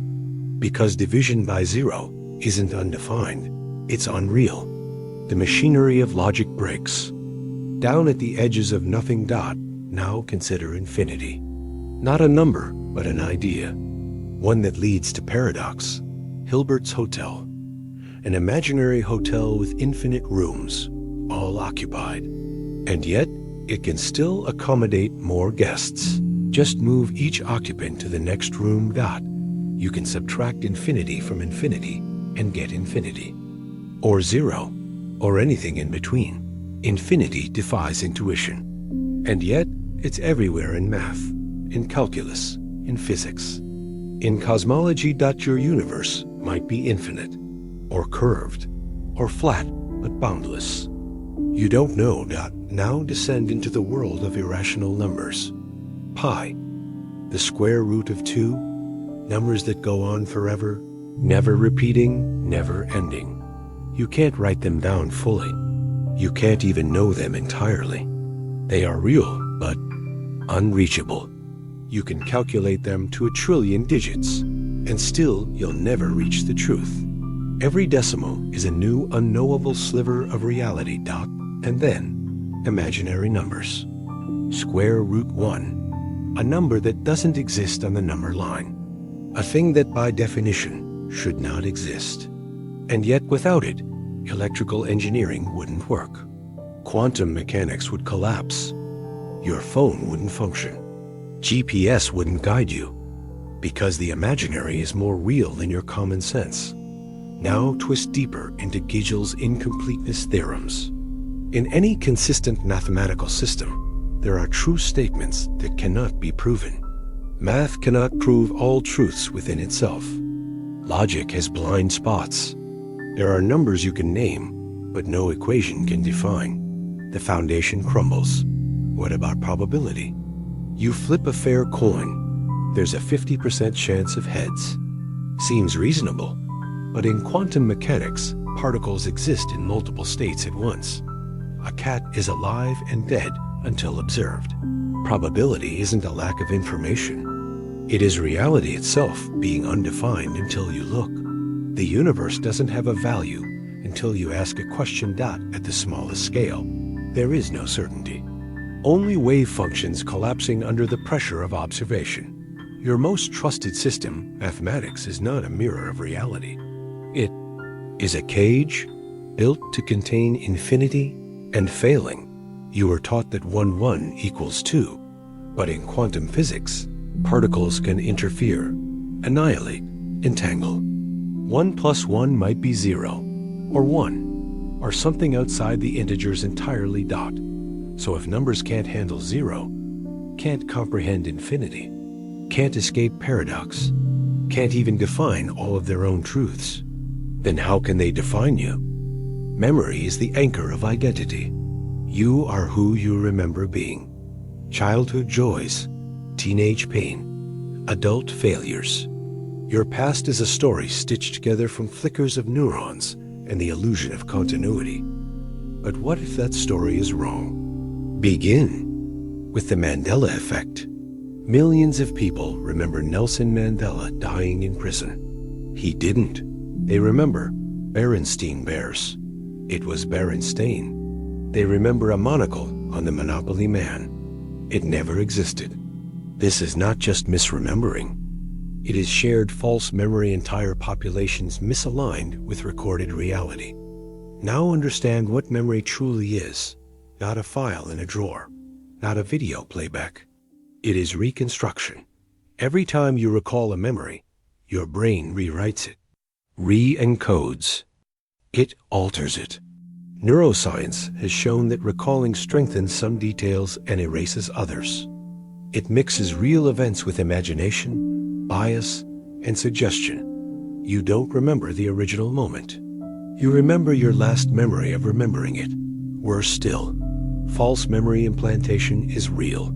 In a 1995 study by psychologist Elizabeth Loftus, subjects were convinced they had been lost in a mall as a child. They hadn't, but they built vivid, emotional recollections of the fake event. They cried. They gave details. They believed. Your brain fills in the gaps with stories that feel true, not because they are, but because they fit the narrative of self. Consider source amnesia when you remember the information, but not where it came from. You don't know if a story came from a dream, a movie, or your own experience. So your mind stitches it in as fact.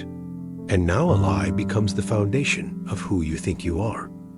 Memory is a form of hallucination, a sensory event recreated internally, no different in structure than imagining the future or dreaming at night.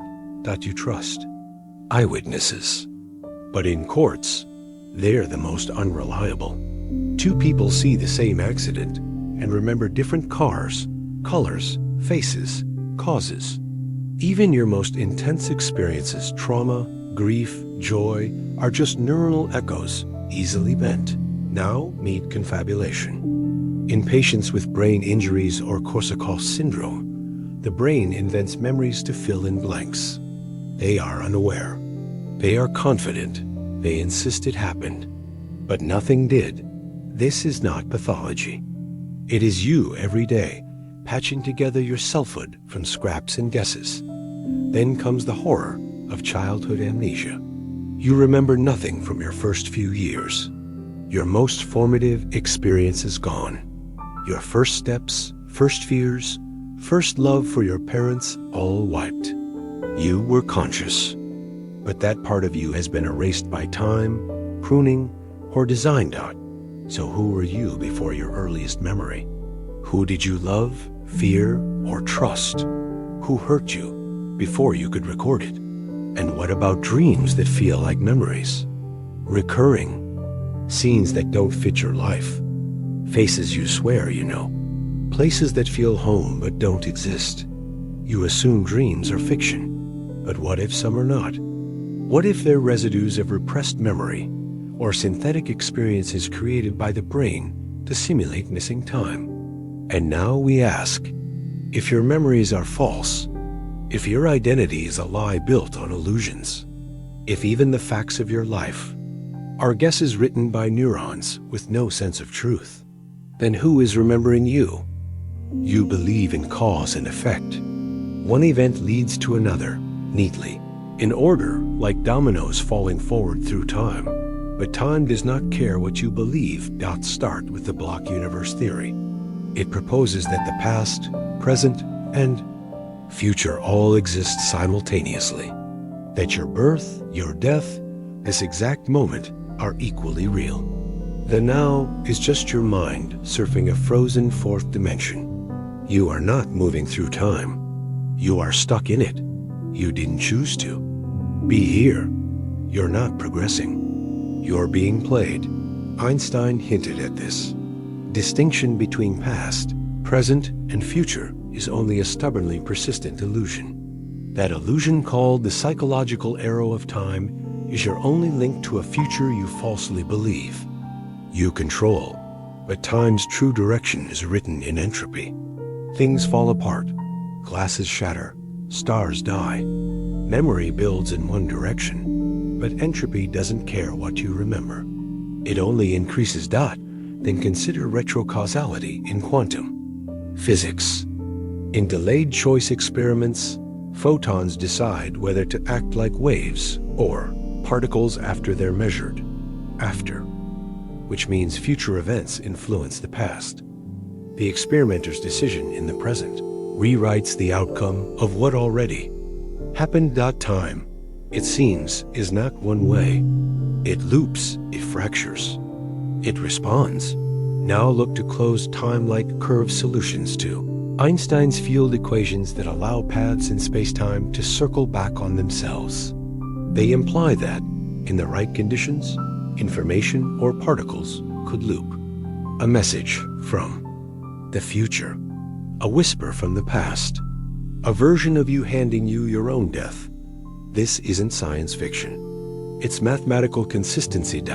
So why don't you remember the future? Maybe because memory, like sight, is a filter. You don't see ultraviolet light. You don't hear infrasound. You don't remember what hasn't happened. But maybe you did. Maybe déjà vu is not illusion, but resonance. A moment your mind already lived through folding back into view. Now consider superdeterminism. The idea that the entire universe, including your choices, is preset. That your decision to read this, your belief you can stop, was fixed since the beginning of time. That the experimenter, the photon, the measurement, all conspired to give the illusion of free will. In this view, randomness is a lie. Quantum uncertainty is just you not knowing the full story. You never had a choice. You never will. And what of cosmological models that propose a cyclic universe?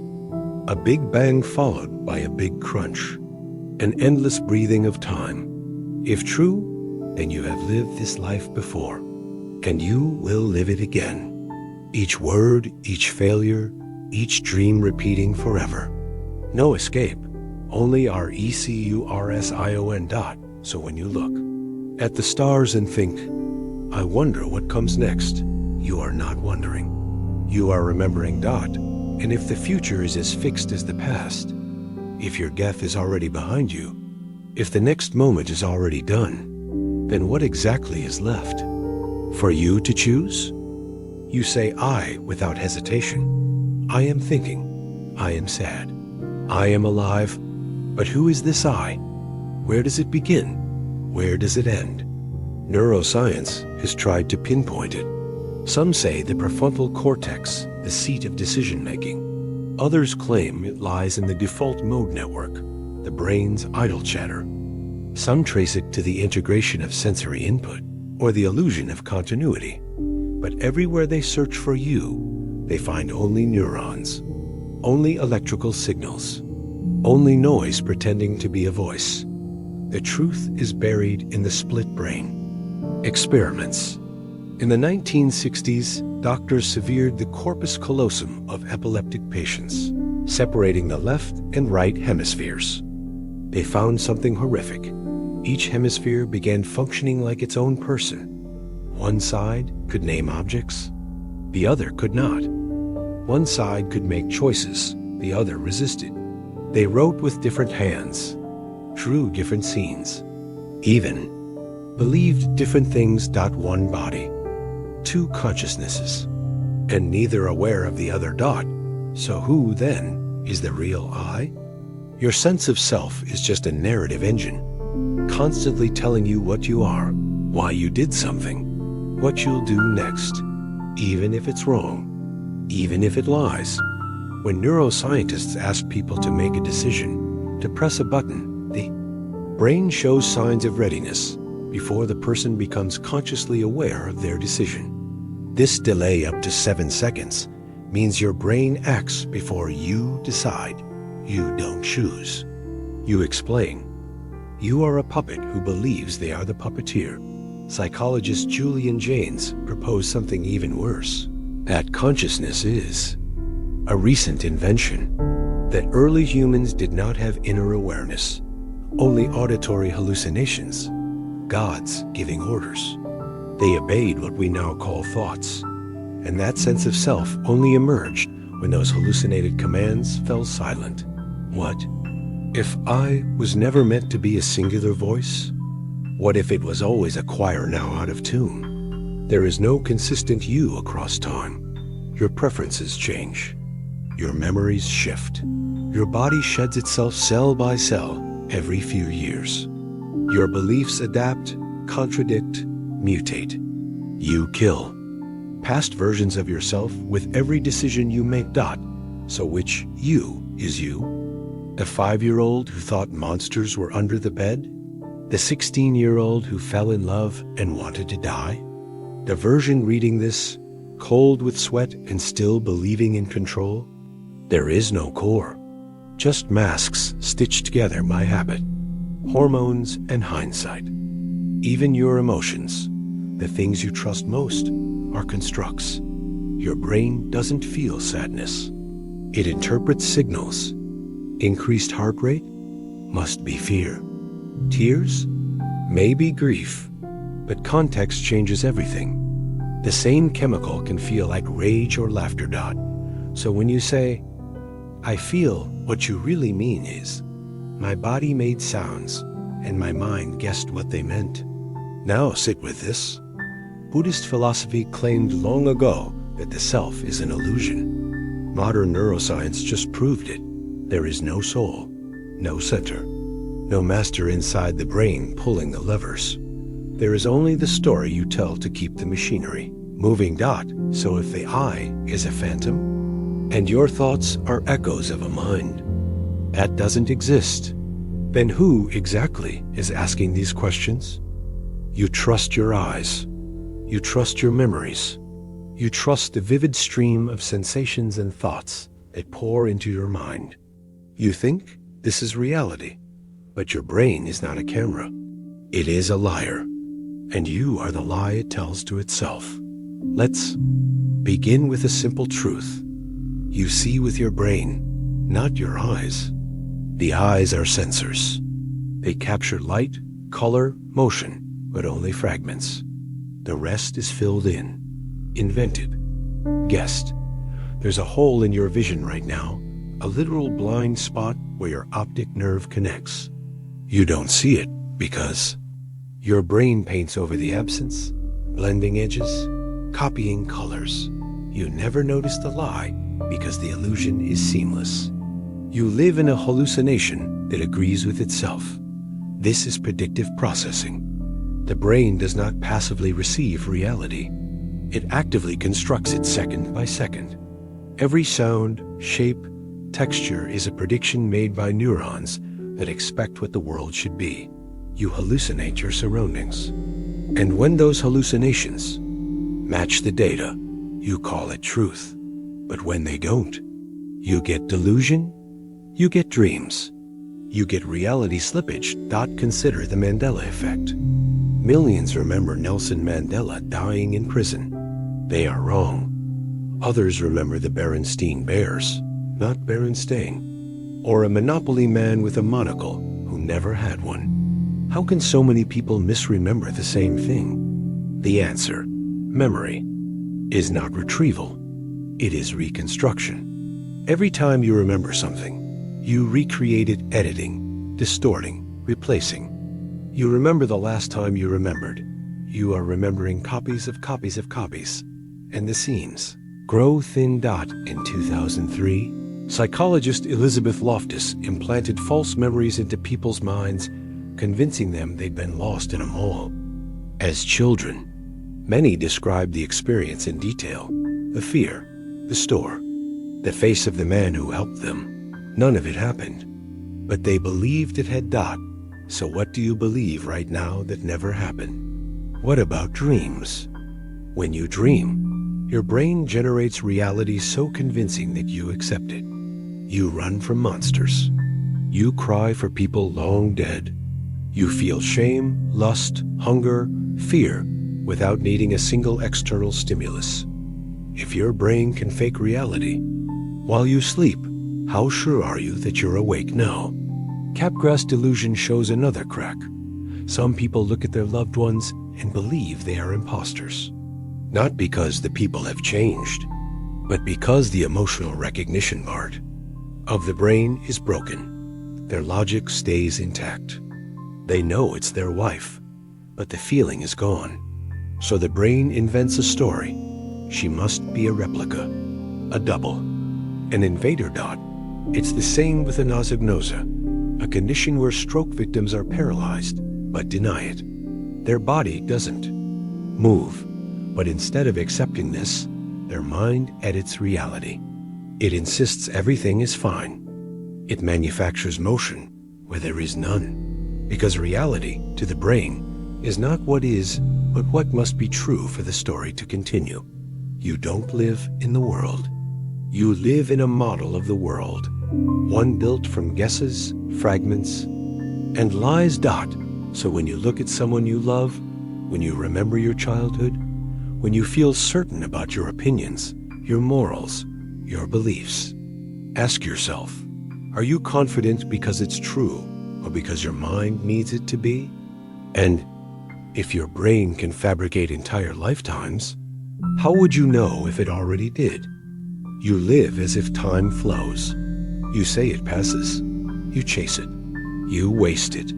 You fear not having enough of it. But time is not a river. It does not move. It does not pass.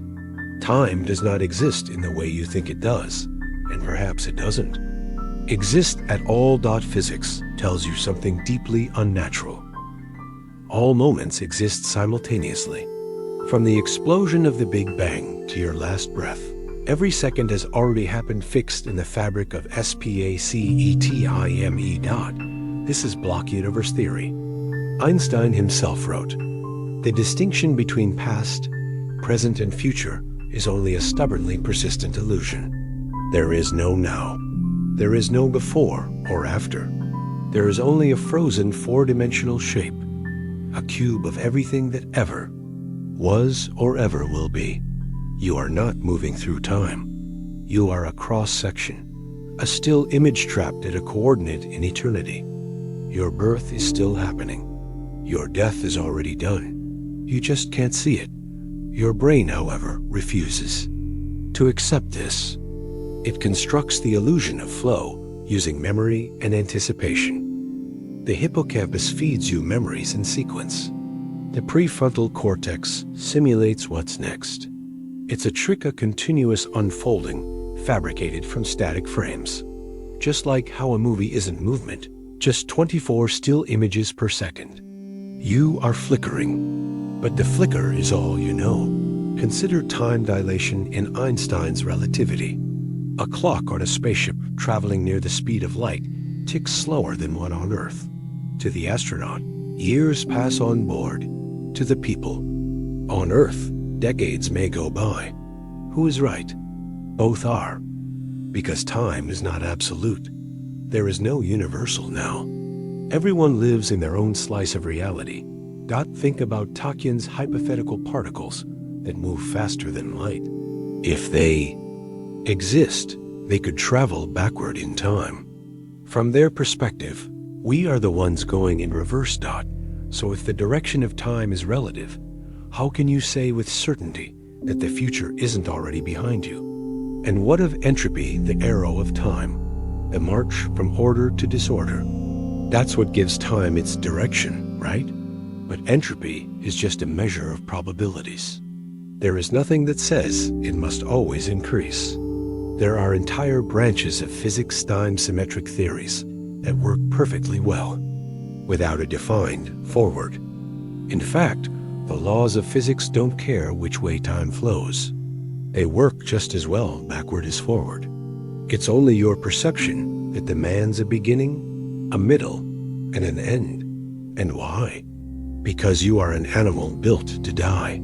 Your biology only works one way. Cells degrade, bodies age, brains decay. So your sense of time is not cosmic. It's cellular. It's the illusion of a machine wearing itself out. But imagine a higher mind, one unbound by decay. Would it see time as you do? Would it see a story or a sculpture? Maybe time is not a path you walk, but a landscape you're buried inside. If every moment exists eternally, then nothing truly happens. Nothing is lost. Nothing is new. So what exactly are you waiting for? And if the future already exists, then how could you ever be free? You look up at the stars and feel awe, wonder, possibility. You imagine alien civilizations, great empires of intelligence reaching out across the dark. Radio signals, lights, signs of life, and yet there is nothing. The night sky is a crypt of silence. This is the Fermi paradox. If the universe is so vast, so ancient, and filled with billions of stars older than the sun, why haven't we heard a single whisper? You exist in a galaxy with over 100 billion stars. Multiply that by the hundreds of billions of galaxies. There should be millions of intelligent civilizations. So where are they? The silence is not peaceful. It is suffocating. You might say, maybe. They're too far. But we've been listening. The Arecibo message, BROADCAST, in 1974, was a mathematical greeting aimed at the stars. We've scanned thousands of planets for radio leakage, laser pulses, strange anomalies. We've heard static and silence. One possibility: they destroy themselves. Every civilization that reaches technological maturity also reaches the threshold of annihilation. Nuclear war, ecological collapse, artificial intelligence, nanotechnological plagues, the great filter, some invisible wall stops life from reaching out into the stars. Maybe we've already passed it, or maybe it still lies ahead. Do you feel lucky? Another possibility: they're hiding. It's called the dark forest hypothesis. Every civilization is a silent hunter in a dark cosmic forest. Revealing your position is suicide. Any signal could bring annihilation from a predator more advanced, more ruthless. So the wise civilizations remain quiet. And we, the foolish newcomers, shout into the dark. Can you hear them listening? Or maybe the filter is behind us. Maybe life itself is rare. Maybe the conditions for complex consciousness are so astronomically improbable that Earth is a fluke. A freak occurrence in a sterile void. If that's true, you are not only alone. You are cosmic error. An accident of chemistry, given just enough time to contemplate its own absurdity. But there's another possibility. Darker, more fundamental. Maybe they're here. Maybe they came and left. Maybe they built reality itself. Simulation hypothesis suggests that if any civilization achieves the ability to simulate entire conscious realities, and they will, it's overwhelmingly likely that you are in one of their simulations. What if the stars are silent, not because they are empty, but because you are in a sandbox, a locked room, a controlled hallucination? You were never meant to see beyond it. Why would a simulation simulate the galaxy in full resolution? Why render alien civilizations if the observers on Earth can't perceive them? So the stars are static, the signals never arrive, and the silence deepens. Or maybe it's not a simulation at all. Maybe it's worse. Maybe intelligence always goes mad. Maybe any mind capable of grasping the cosmic scale cannot survive the implications. The moment they truly understand their place in the universe, they stop functioning. They kill themselves. They turn to noise. They vanish. Because meaning cannot survive scale. You are waiting for a signal.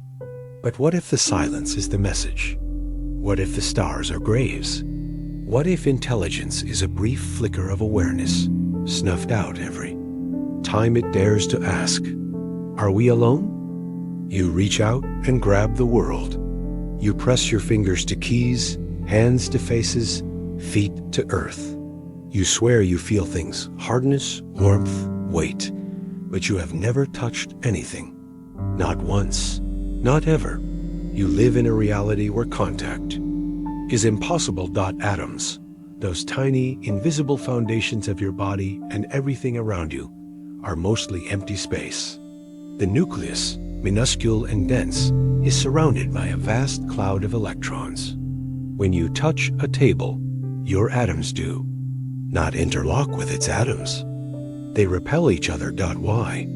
Because of the electromagnetic force. Electrons have negative charge.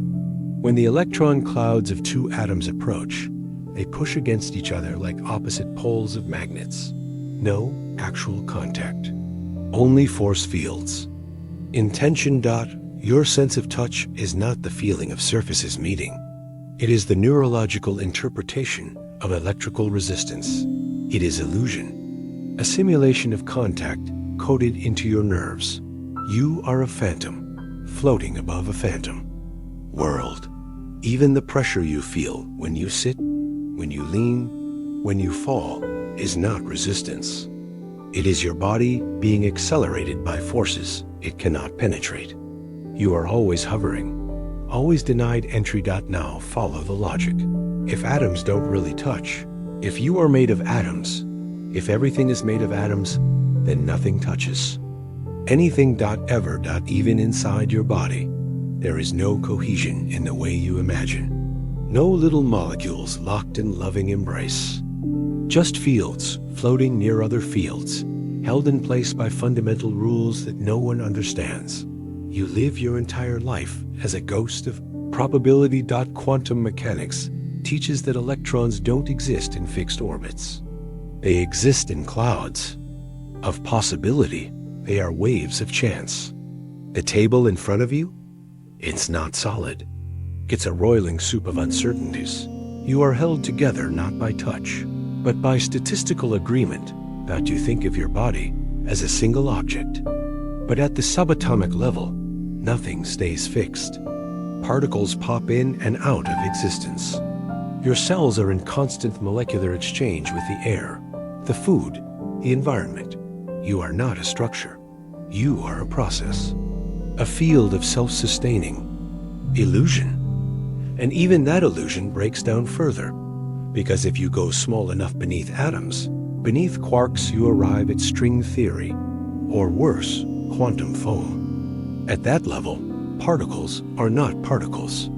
They are loops of vibrating energy. Dimensions are curled up into impossible shapes. There is no substance, only vibration, only mathematics. So what is you? What are you made of? If everything you've owned, ever touched, tasted, seen, or held was never really there? And what kind of being lives in a world it can never touch? You trust your memories. You shouldn't. You think you remember what happened yesterday, last week, your childhood. You feel confident in your timeline, your identity, your continuity. But your brain is not a camera. It is a narrator, a fiction machine, and it lies constantly. Consider the work of Elizabeth Loftus. Her experiments show how easily false memories can be implanted. A few leading questions, a slight suggestion, and suddenly people remember being lost in a mall, meeting Bugs Bunny at Disneyland, witnessing events that never occurred. These aren't vague feelings. They're concrete, vivid, sensory recollections. People will swear on them, cry over them, defend them with rage. Your most sacred memories might be built from nothing but noise. And it gets worse. Your brain edits memories after the fact. When you recall something, it reactivates the neural pathway and rewrites the memory in real time every time. The act of remembering is the act of changing. So the version of your life you carry in your mind is not the past. It is the latest draft. You are a story you've told yourself again and again until you believed it. But what if you're telling it wrong? Split brain experiments reveal a terrifying fracture in the mind. When the corpus callosum, the bridge between the two hemispheres, is severed, as it sometimes is in epilepsy treatment, the left and right halves can no longer communicate. Researchers found that the left hemisphere, which houses language, will invent elaborate explanations for actions initiated by the right hemisphere, which lacks speech. In other words, one half of your brain can do something, and the other half will fabricate a rational reason after the fact, completely unaware of the truth. This happens all the time. You are constantly rationalizing, not understanding. Your consciousness is the last to know. You are not the author of your thoughts. You are the publicist. Consider the default mode network, the system active when your brain is at rest. It burns energy, generates internal narratives, simulates social scenarios. It produces the voice in your head. You think it's you, but that voice existed before you were old enough to reflect on it. And it will continue even when you're trying to stop it. Meditation reveals it as what it is, a relentless recursive whisper. You don't have thoughts. They happen to you, and your sense of self, your I, is not continuous. In deep sleep, under anesthesia, in blackout, in dissociation, it vanishes. You cease to exist. And yet you awaken, and the illusion resumes, as if nothing happened. But what did happen? Where were you? How long were you gone? There is no observer inside your head, no homunculus sitting behind your eyes, watching the movie of your life. There is only activity, chemical waves, neuronal firings, data being processed with no center. You aren't watching your life. You're being watched by patterns of activity you cannot see. There are disorders where this veil tears. In Capgras syndrome, you recognize a loved one's face but feel nothing. The emotional connection is gone. So your brain concludes, this must be an imposter, not something's wrong with me, but the world has been replaced. This is the brain choosing delusion over contradiction, and it happens to you every day. Your brain fills in blind spots in your vision. It smooths over interruptions in sound. It replaces missing information with guesses. And it never tells you you are hallucinating reality on purpose, because the alternative is unbearable. You are not your memories. You are not your story. You are not a coherent self. You are a passenger in a machine that edits its own past and convinces you it's always been this way. So who were you yesterday? And who will you be when the edits change again? You think time moves forward, but it doesn't. You think you are riding a river, passing through moments, but you aren't. You think there is a past behind you, a future ahead, and a present in between. But this is not how the universe works. This is how you work. Or more accurately, how your mind tricks you into functioning inside a system that has no concern for your experience. Einstein didn't just revolutionize physics. He murdered the flow of time. According to special relativity, there is no universal. Now, time is not a constant tick-tock rhythm. Time is a dimension. Like space. Your now is not everyone's now. Two people in motion relative to each other, two trains, two satellites, two stars, will disagree on the order of events, on what happened first, on what is simultaneous. This isn't philosophical musing. It's measurable, proven.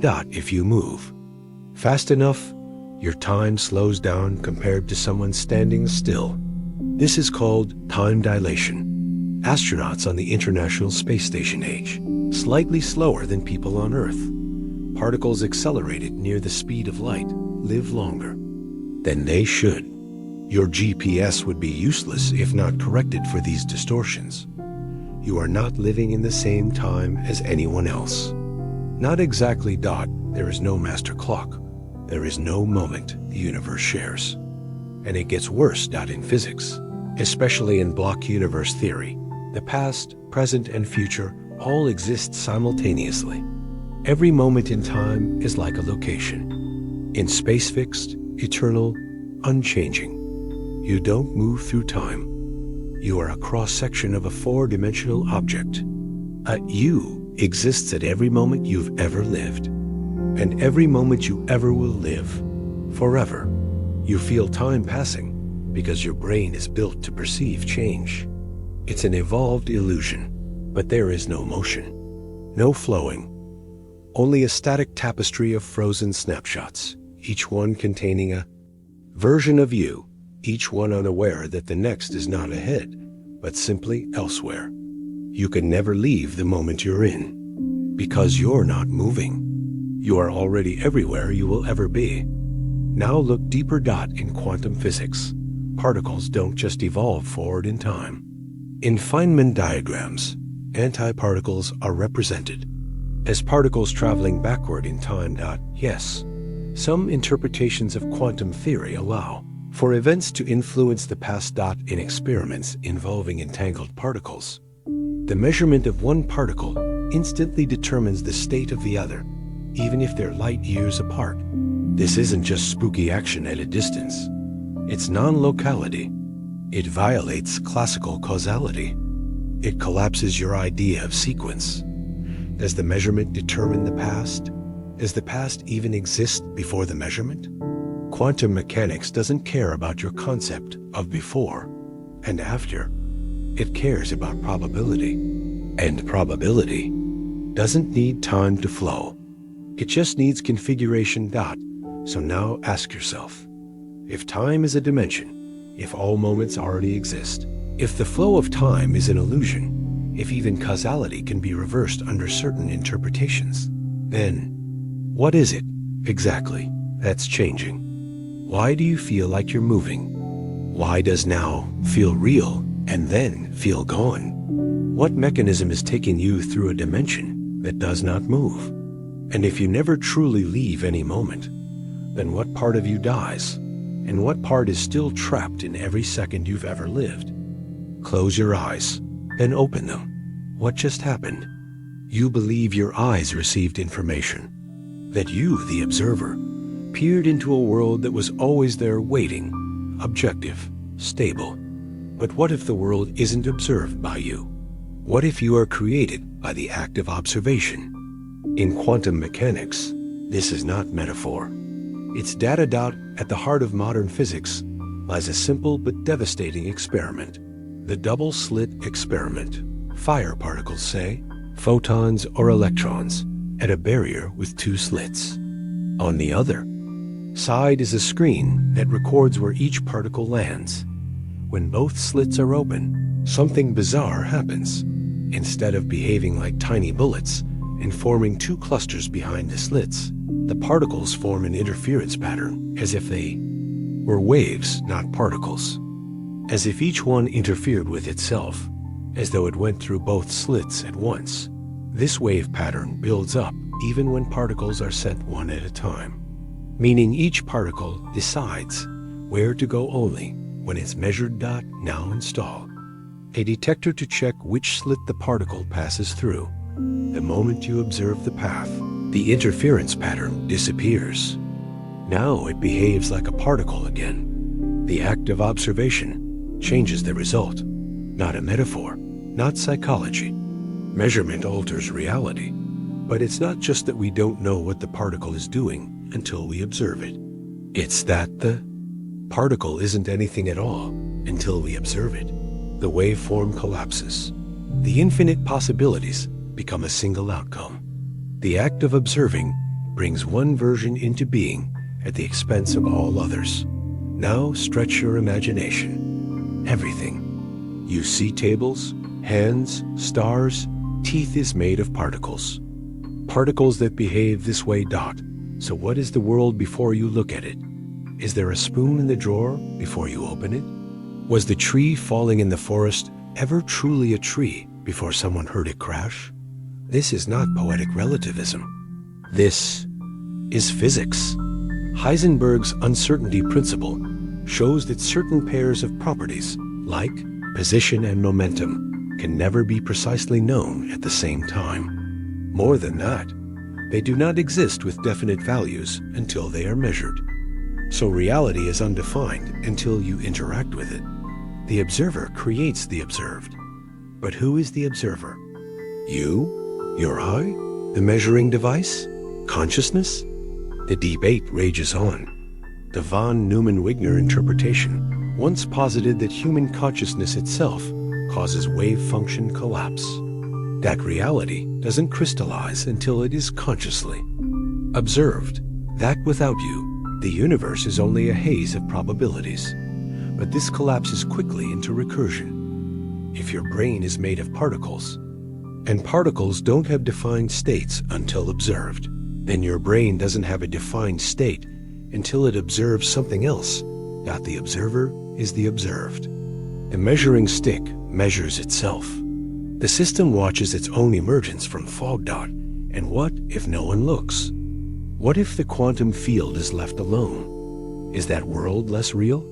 Or is it more real than this one? Every time you think you are peering into reality, you are collapsing it, killing off other worlds, choosing one ghost to solidify while others vanish.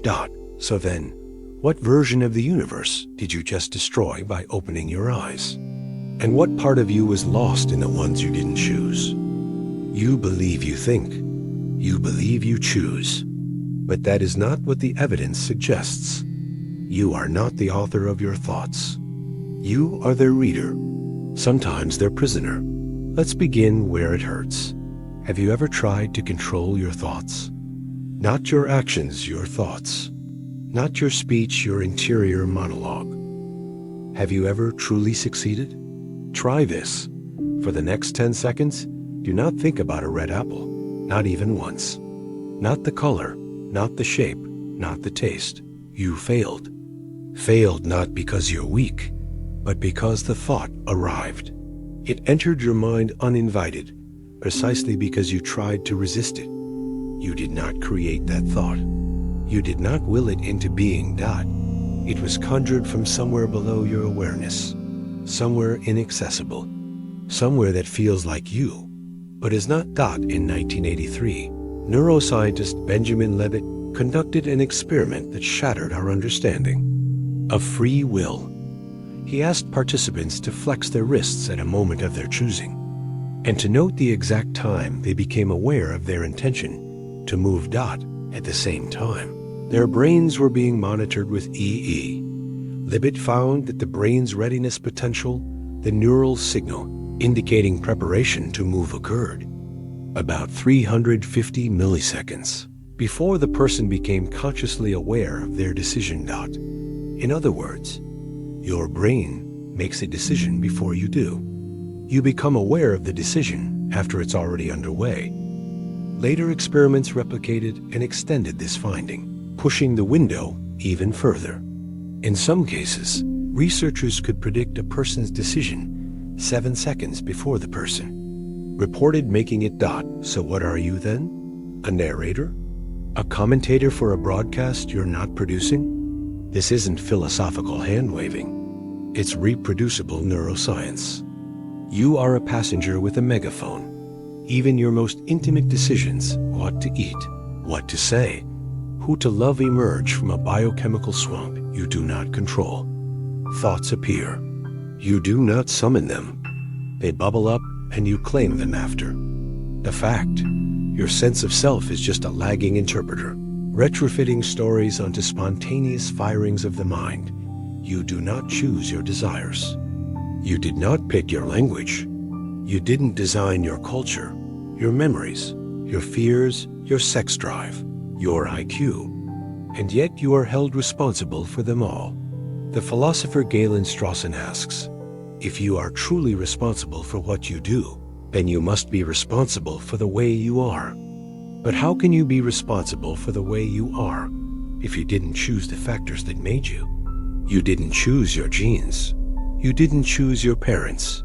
You didn't choose your early experiences. And yet every preference, every value, every emotional trigger you have is shaped by these things. There is no you sitting at the control panel. There is only the illusion of a pilot. An illusion that appears after the controls have already been moved. And so the question arises, if you do not think your thoughts, if you do not choose your choices, if you do not want your wants, then who exactly is living your life? Who is responsible for the next word that will rise unbidden from your own silent voice? Your past feels stable. It feels like a chain of events, sequenced, intact. You look back on it and say, that is me. That happened. I remember it. But memory is not a recording. It is a hallucination you rehearse.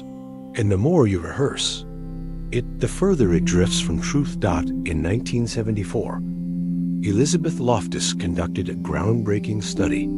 Participants watched a video of a car accident. Later, they were asked how fast the cars were going when they hit each other. Others were asked the same, but with the verb changed, smashed. Those who heard smashed recalled higher speeds. They also remembered broken glass at the scene glass. That was never there. One word changed the memory. This isn't an anomaly. It's how your mind works. Your memories are reassembled each time you access them, like a PDF rendered on the fly. And each time, subtle changes are introduced based on your current mood, beliefs, or external suggestions. Your past is rewritten, bit by bit, every time you visit it. And the worst part? You can't tell it's happening. People have been implanted with entire false memories, vacations that never occurred, crimes never committed, abuse that didn't happen, all with confidence, all accompanied by physical reactions, tears, anger, conviction. Your brain doesn't store experience like video. It stores fragments, and those fragments are tied together by narrative. You stitch them into meaning. You tell yourself a story about what happened, and that story is your memory. But what if you get the story wrong? What if your most painful moment is built on a fiction? What if the betrayal you carry was never intended? What if the face you fear never looked at you the way you recall? More frightening still, what if the joyful memories, the ones that give you meaning, never happened either? Or happened to someone else, and your brain simply absorbed the tale and painted your name on it? There is a condition called confabulation. It's not lying, it's the brain trying to fill in missing parts of memory with invented content. People with brain injuries will fabricate complex, confident accounts of events that never occurred, without the faintest awareness that they're doing so. Now, ask yourself, how would you know if you're confabulating right now? You wouldn't. Every smile you recall, every wound you nursed, every name you think you loved, they are all open to corruption. And the corruption is silent, because the brain does not prioritize truth. It prioritizes coherence. It wants a story that feels right, and it will delete or mutate facts to get it. Your earliest memory may be false.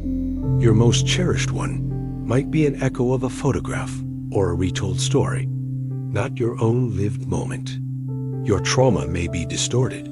Your sense of self may be a collage of glitches, but you will believe it. You have to, because memory is the architecture of identity. And if you can't trust what you remember, you can't trust what you are. So, tell me, if your past is built on sand and your self is built on your past, then what exactly is standing there when you say, I am me? Every answer you've ever received, every comforting explanation, every rule, every definition was a boundary, a wall disguised as a door, because behind each why you solve is a darker why, waiting, grinning, unsolvable. Let's test it. Why does the Earth orbit the Sun? Because of gravity. Why gravity? Because mass curves SPAC, ETIME. Why does mass curve spacetime? Because that's what general relativity says. Why does spacetime behave that way? You see it. You feel it. The abyss, that no matter how deep your knowledge runs, the final why always collapses into uncertainty, assumption, or math without meaning. Let's go deeper. The standard model of particle physics is the most accurate framework we have for understanding matter and forces. It describes 17 particles and their interactions: quarks, gluons, neutrinos, bosons. It has predicted experimental outcomes to 15 decimal places. And yet, no one knows why the constants within the model have the values they do. Why does the electron have its specific mass? Why is the Higgs field tuned so precisely that atoms can form? Change one constant slightly, and nothing exists. Not stars, not chemistry, not you. So we call it fine-tuning. We invent words like anthropic principle to patch the wound. But what we're really saying is, we don't know. We just are. Then came string theory. It promised a deeper understanding, but it didn't deliver certainty. It gave us a multiverse of 10,500 possible universes, each with different laws. Too many to test, too vast to prove. We now drown in unfalsifiable explanations. And every time we push the frontier of knowledge, the shoreline of mystery recedes. You believe the scientific method will save you from ignorance. You think that knowledge will eventually bring you clarity. But that's a lie you are told to keep you sane. Science is not peeling away the layers of reality to find the truth at its core. It is constructing models, abstractions that work well enough within a domain.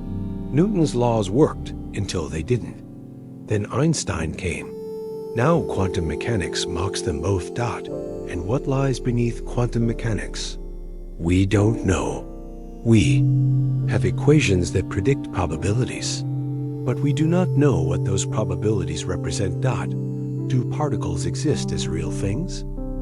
Or only as mathematical ghosts, collapsing when you look? We don't know. The Copenhagen interpretation, the many worlds interpretation, pilot wave theory, objective collapse theory, they all fit the math. But they contradict each other about what is real. We have experiments with no agreed upon meaning. So what is knowledge then? Is it truth? No. It is function. It is scaffolding. It is illusion made useful. And as that illusion becomes more sophisticated, the distance between your models and reality grows. You know more than any human in history, and you understand less. You can describe the movements of stars, the orbit of satellites, the decay of isotopes, but you cannot explain why anything exists at all. Not logically, not scientifically. You live in a realm of deepening complexity, but the foundation beneath it remains a void. So I ask you, if knowledge is a hallway with no end, and each door opens to 10 more you can't close, at what point does the pursuit become the prison? You feel original. You feel like your thoughts, your struggles, your insights are your own. You believe your fears are unique, your epiphanies sacred. You think this feeling is mine because no one else could have lived precisely this life. You are wrong. Every thought you've had has been had before. Not metaphorically exactly. Identical shapes, identical doubts, identical breakthroughs. Over and over. In minds now dust, your cries into the void have echoed there for millennia. In 2000 BCE, a Sumerian etched into clay. My youth is gone. My bones are tired. The gods are silent. A lament not unlike your whispered breakdowns in the dark. In 500 BCE, a Chinese philosopher wrote, "We do not know the true names of things. We speak in symbols and are deceived." A mirror of your doubt when language fails to capture what you feel. in the 1600s. Blaise Pascal wrote, "Man is equally incapable of seeing the nothingness from which he emerges and the infinity in which he is engulfed." And now here you are, scrolling on a glowing screen, thinking you've stumbled upon a realization that will change you forever. You haven't, because every insight, every contradiction, every sacred terror of the mind, it is part of the inventory of thought passed down invisibly, waiting to be rediscovered by those who believe they're discovering for the first time. But what does that make you? You are not a trailblazer. You are a reenactor, a vessel that replays ancient intellectual loops. The Greek skeptics already doubted reason itself. The Indian Buddhists already deconstructed the self into parts and found nothing solid. The Islamic philosophers already asked whether causality was an illusion. The Enlightenment thinkers already wept at the absence of God in the order they observed. The existentialists already concluded the search for meaning was a projection. The postmodernists already said that language itself is a lie.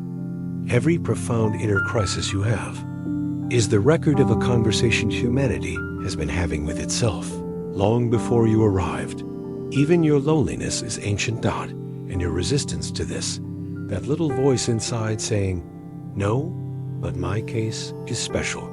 My pain is real in a way they couldn't have felt." That voice is also part of the pattern. Plato recorded it. So did Kierkegaard. So did a nameless monk in a Siberian cave. You are not outside history. You are its echo. And in 1,000 years, should someone like you awaken in a room like yours, they will feel again, as if they are the first to glimpse the abyss. But they won't be. They will be you. And you are already them. So then tell me, if your deepest realizations were scripted long before you breathed, then who are you? But the latest iteration of a thought that no longer belongs to anyone. You believe in progress. That's the myth that keeps you moving. The notion that history arcs toward improvement. That knowledge accumulates. That suffering decreases. That civilization matures. But has anything truly changed? We still die, still kill, still search for meaning in dead languages, still dress our fears in new technologies, and call it advancement. Look closer. The ancients looked at the stars and constructed entire cosmologies structured, predictive, logical within there. Time. We now build simulations of quantum fluctuations and multiverses. But the scaffolding is the same. Yes, justify, revise, repeat. One era calls it myth, another calls it model, but the hunger underneath doesn't evolve. You say, but we have medicine, technology, rights. Yes, and yet the most common cause of death worldwide is still the human heart collapsing under its own design. And the most widespread disease is still the mind tearing itself apart with unresolvable contradictions. And the most sanctioned atrocities are still committed by those in uniforms, behind flags, with public applause. You say, we've come so far from ignorance. But ignorance is not lack of data. It is the inability to see what is true, even when it stares directly back at you. You have the sum total of human knowledge in your pocket, and yet conspiracy theories thrive. Reason crumbles, attention fragments. You think awareness spreads, but so does disinformation, faster, cheaper, and more addictive. The mind did not evolve for truth. It evolved to survive. And what about the inner world? Are you happier than the ancients?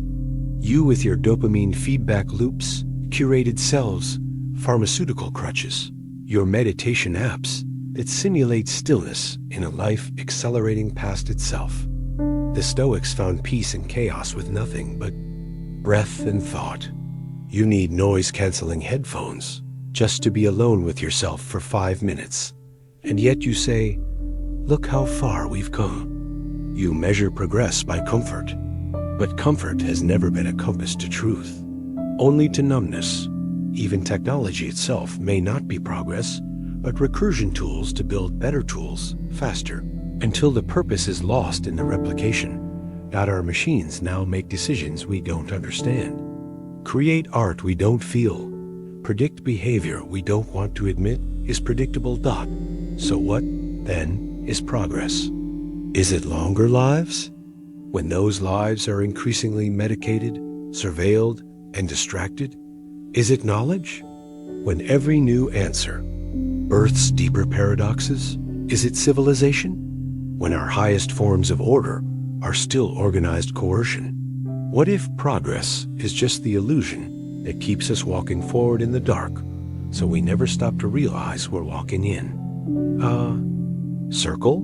And if that's true, what have you actually inherited from the past, except better tools to forget the same old truths? You hear it constantly now. Be self-aware. Observe your thoughts. Become the watcher. It sounds peaceful, enlightened, as if you are rising above the chaos of your mind by noticing it. But this practice you find soothing is a trap. When you close your eyes and listen to your inner world, you may believe you're sitting in the seat of consciousness, watching the parade of thoughts drift past, distanced, clean, free. But who exactly is watching? Is it you? Because neuroscience has tried repeatedly to locate the self, to find the seat, the origin, the control tower. And every time, the search collapses. Split brain experiments show that your hemispheres don't agree. They have separate narratives, separate motives. When communication between them is severed, you get two stories, two explanations, two selves that both believe they are in control. Which one is you? Libet's experiments in the 1980s showed that your brain initiates decisions before you're conscious of them. Milliseconds before you decide to move your hand, your neurons already have. Your choice is a post facto narrative. So the one who watches, the self who claims to observe, is an afterthought. Meditation doesn't lead to insight. It leads to witnessing the puppet show of your own delay, and that inner voice narrating your world. That's not you either. It can't even keep quiet for 5 seconds without erupting into imagined conversations, judgments, dreams, and fears. That voice pretends to be you, but it's just an echo of memory, culture, reaction, reward. Buddhist psychology dismantled the self into 5 aggregates. Cognitive science confirms there is no centralized I, just processes that narrate, filter, compare, plan, react. But the processes don't know they're just processes. They act out the performance of being a person. And then somewhere behind all of it, you imagine you are watching, but that watcher is just the final hallucination, the dream that dreams itself, the recursive illusion layered so thick that it can't perceive its own vanishing point. You think you're driving the car, but you're just the GPS voice narrating a trip that's already been mapped by systems you cannot control. You say, I feel like I'm behind my eyes. But what you feel is a delay, a lag between the body's reaction and your brain's attempt to explain it. There is no self observing the stream. There is only the stream, sometimes looping back on itself, creating the mirage of stillness, of an observer. So when you sit quietly and feel like you're becoming aware, you are not uncovering some eternal part of yourself. You are staring into a feedback loop that thinks it is a mirror looking at itself forever and mistaking its reflection for a soul. And if even the one who watches is not real, what's left to awaken? You were taught that history is a record of events, of truth, of what happened, as if it's some sacred timeline inked onto the skin of the past. But history is not memory, it's theater, written by survivors, edited by victors, sanitized by power, and sold as identity. Every historical narrative you accept has been filtered through layers of omission, bias, translation, and utility. Ask yourself, how much do you actually know about the past? And how much have you inherited from textbooks written with political motives? The Treaty of Versailles didn't end war. The Emancipation Proclamation didn't free minds. The moon landing didn't unify humanity. They are symbols, not truths. We mythologize them because the alternative is too terrifying. That history is random, that nothing leads anywhere, that progress is accidental, that meaning is retrofitted. Even your national history is a stitched-together hallucination, where genocides are softened, atrocities renamed, rebellions erased or recast as patriotic theater, and even when facts remain, interpretation shifts. In 1492, Columbus sailed the ocean blue. In one history, he discovered a new world. In another, he initiated a genocide. Both are true, and yet they cancel each other in the noise of ideology. But it's worse than propaganda. Even pure, academic history is an illusion of coherence. Historical narratives require causality. This happened because of that. This led to that. But this is hindsight bias, dressed as knowledge. We do not know the causes of history. We impose them, like scaffolding onto a collapsing ruin, because chaos is unbearable. And what about the records? Languages change, scripts die, documents burn. Entire civilizations have vanished without a trace, not because they were unimportant, but because their version of history lost the war against time. We know more about Julius Caesar than we do about most of the Earth's forgotten empires. Why? Because his story served someone else's power, and so it was copied, preserved, repeated. That is not preservation of truth. That is algorithmic selection bias in the archive of time. And you are stitched into this fake tapestry. You say, we won the war. We invented democracy. But who is we? You had no hand in any of it. You inherited a costume of loyalty, nationality, ethnicity, heritage, and wrapped it around a self that doesn't even exist. You carry the scars of wars you never fought, celebrate the triumphs of strangers, grieve for symbols that only existed in a flag maker's imagination. And you think you're part of something real, but history is not what happened. It's what you were told about, what someone else decided to write down, what was remembered, and what was strategically forgotten. It is a ghost play, staged to keep the living from realizing they're improvising in the dark. So what, then, are you loyal to? What would happen if you ripped away the banner of your history and stood naked before time? Would there be anything left to believe in? You think you're moving through time. One moment follows the next. You were a child. Now you're older. You remember yesterday. You anticipate tomorrow. That feels obvious. But the obvious is the first illusion, because physics doesn't agree with. Your feelings. Your body ages. Your hair grays. Your skin wrinkles. But that isn't time passing. It's entropy increasing. A directionless, purposeless decay. Not a river, not a path. Just the statistical trend of systems moving from order to disorder. And in Einstein's spacetime, the past and future are not gone or not yet. They exist, just like your present. The block universe theory says every moment past, present, future is equally real. There is no now. There is no movement. You're not riding a timeline. You're frozen in a four-dimensional sculpture. Every you that ever existed, infant, teenager, dying breath, still exists, unaware, unchanging. So where does your experience of time come from? It's a side effect of memory. Your brain strings together snapshots, constructs a sequence, and inserts a self into the middle of the SLIDESHOW. If your memories were shuffled, or erased, or implanted, your sense of time would fracture instantly. You wouldn't know what's next, because next is a hallucination, and your perception is inconsistent anyway. When you're bored, minutes crawl. When you're terrified, they dilate. When you're in a coma, time disappears. When you dream, entire worlds unfold in seconds dot. So what is time then? Is it an external truth? Or a cognitive effect, like color or sound or pain? Hindu philosophy called it Maya, the illusion of sequence.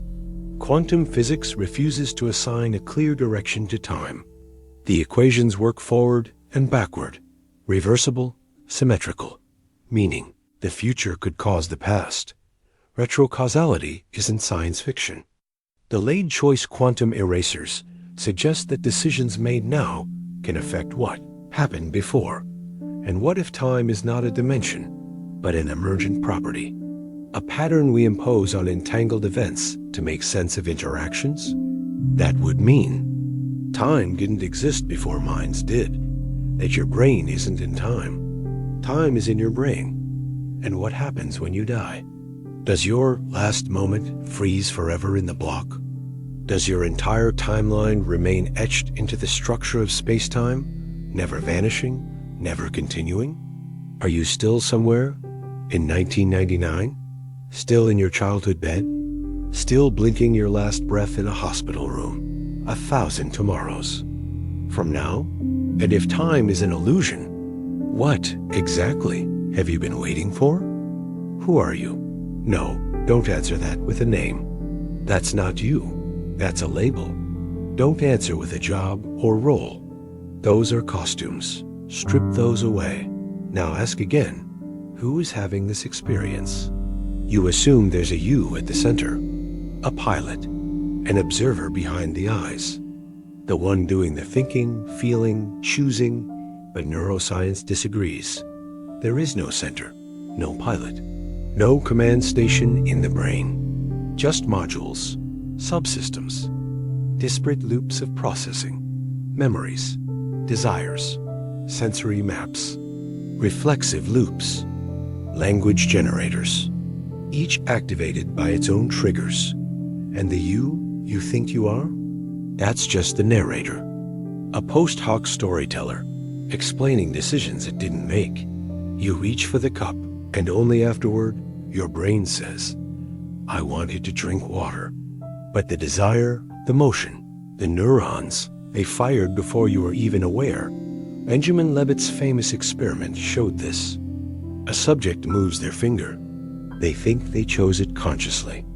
But the brain's motor signal began 300 milliseconds earlier. You are not the author. You are the witness after the fact, spinning a coherent lie from fragments. Even your continuity is fake. Split brain patients, people whose two brain hemispheres have been disconnected, live as walking proof. Ask one half to draw. Ask the other half to speak. They'll give different answers, different beliefs, different wills. So which half is the self? Which is the real you? There is no answer, because you is just a convenient fiction the brain constructs to keep itself organized, a user interface, not a being dot.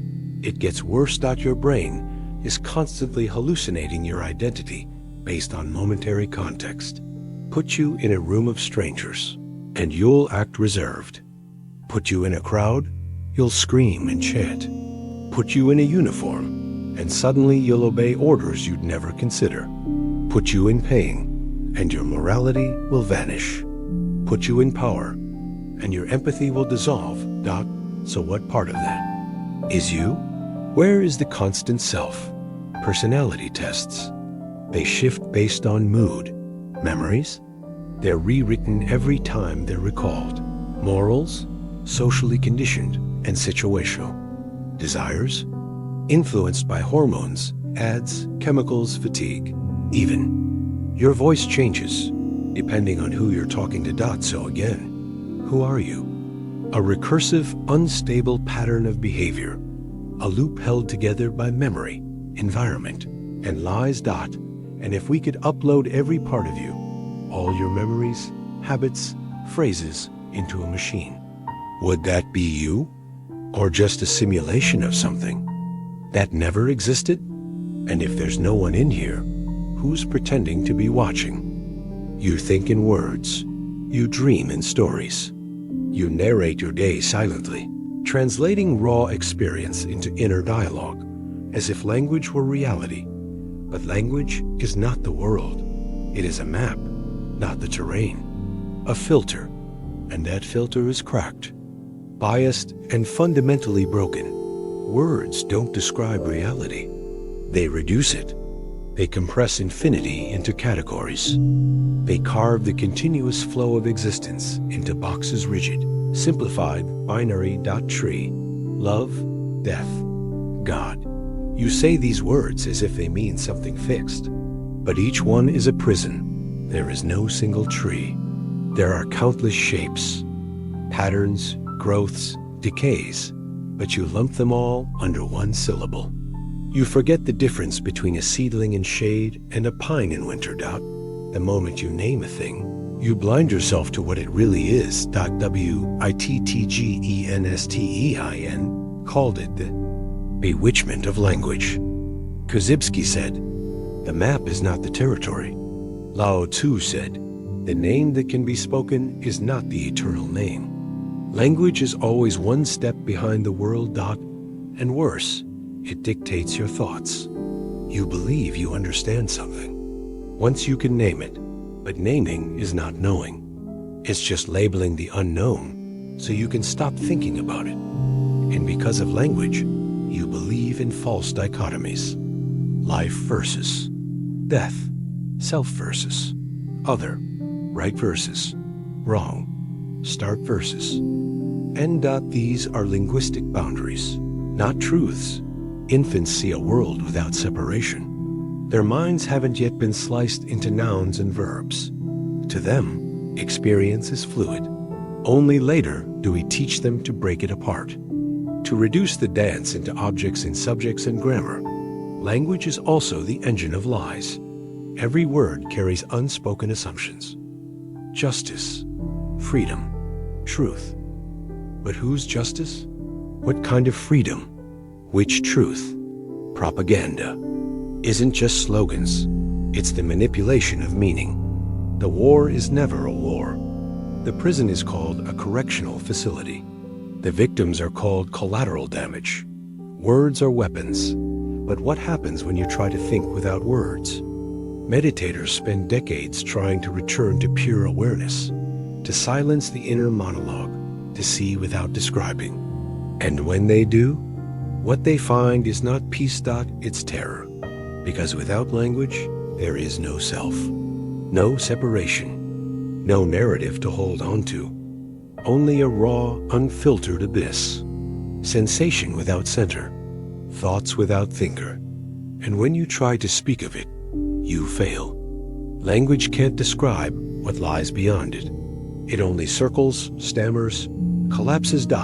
So everything you know, everything you are, is built on a system that is fundamentally incapable of capturing the truth. How much of your world is lost every time you open your mouth? Stand in front of a mirror. Look at your face. You think you're seeing yourself. But what you're really seeing is a delay, a lie, a reversed version of a body your brain insists is you. But even that image is hollow. The face you see is not the face others see. Their angle, their lighting, their interpretation, each is different. There is no true face, just projections, reflections, echoes of an organism pretending to be whole. And your brain? It has no idea what your body actually looks like. Your mental map of your own form, your body schema, is a warped illusion. It includes things that aren't even there. Phantom limbs, imaginary proportions. Ask a person to point to the center of their body. Blindfolded, they almost never get it right. The body is just a puppet. And the mind? A ventriloquist that's never seen the strings. But it's worse than just misrepresentation. There's no mirror anywhere, biological or digital, that shows you what you are. Try this. Focus on the fact that you have never seen your own face directly. Only photos, videos, reflections, all distortions. You are invisible to yourself, even your memories. False. Your brain is a compression engine. It edits, deletes, alters. Elizabeth Loftus proved this. Suggest someone saw something, and they will. Believe they did. Fabricated memories feel just as real as true ones. Your autobiographical self, your story of who I am, is stitched together from corrupted data, rewritten with each recall. You are not the author of your history. You are its unreliable narrator, and the I that you believe is continuous. That thread from childhood to now is just a series of disconnected snapshots. The illusion of narrative is maintained by your brain's desperate need for coherence. But nothing about you is continuous. Your body has replaced almost every atom multiple times. Your thoughts from last year contradict those of today. Your emotions mutate based on blood sugar. So when you say I, who do you mean? The baby in the crib? The teenager lost in noise? The person you'll be in 5 years? A stranger to the one reading this now?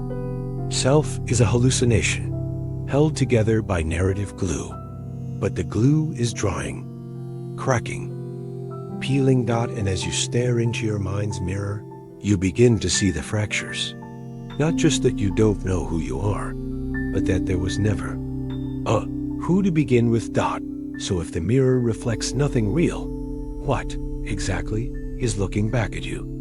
You imagine you are behind your eyes, that there's a watcher, a silent observer, a you who experiences thoughts, emotions, the body, the world.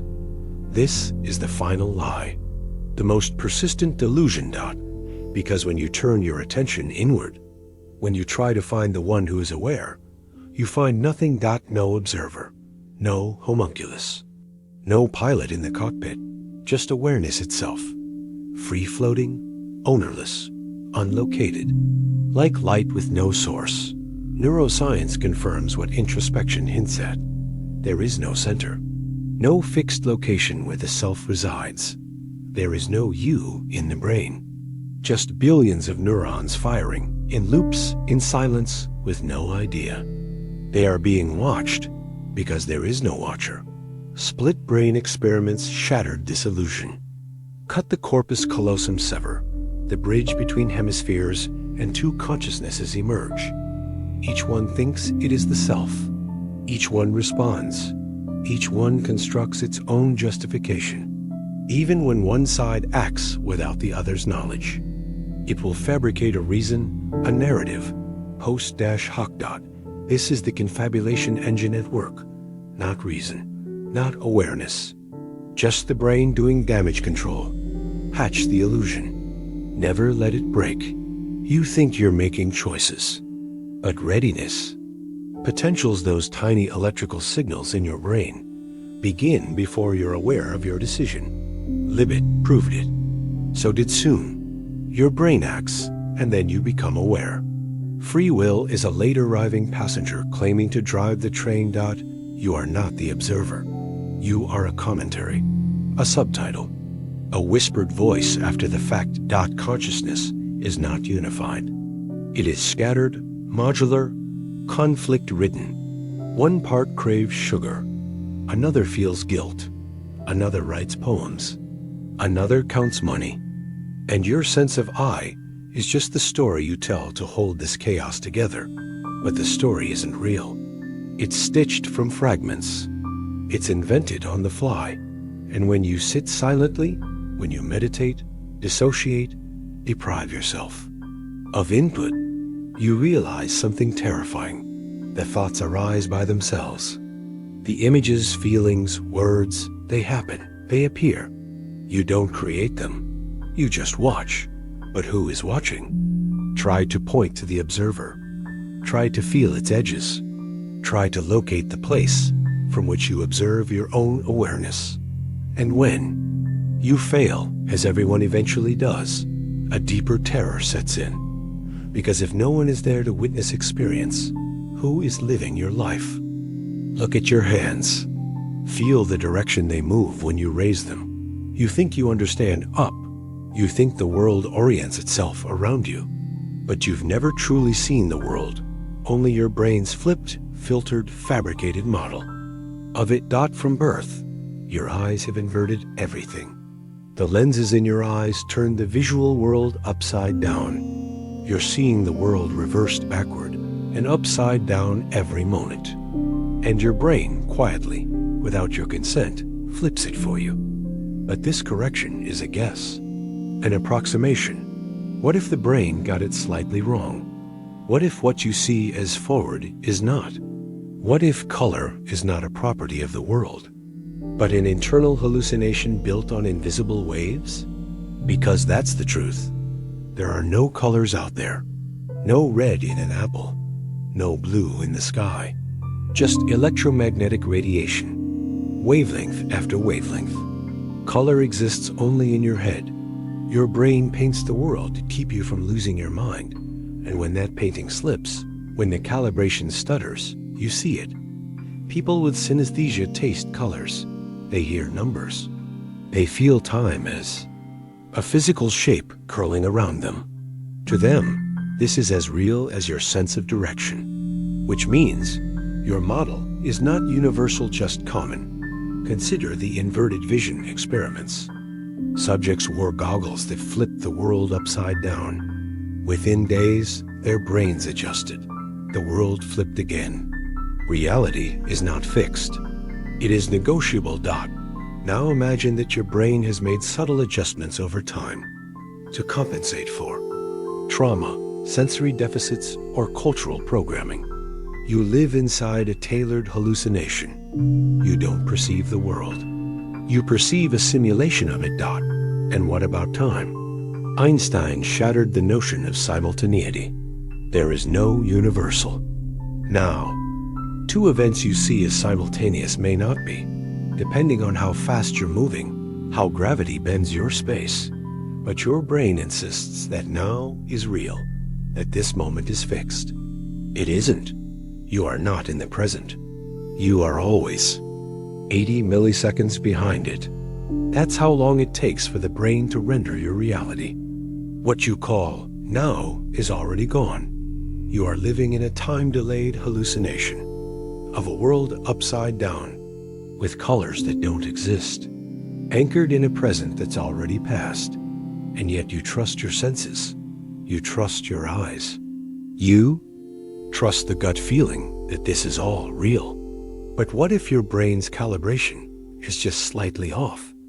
Enough to keep you sane, but not enough to make it true. If the world you see is a correction, a guess, a stitched illusion, then what happens when the stitching finally fails?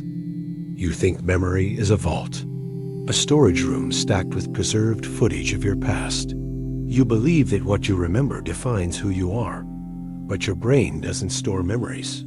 It rewrites them every single time you recall one. Each act of remembering is an act of editing.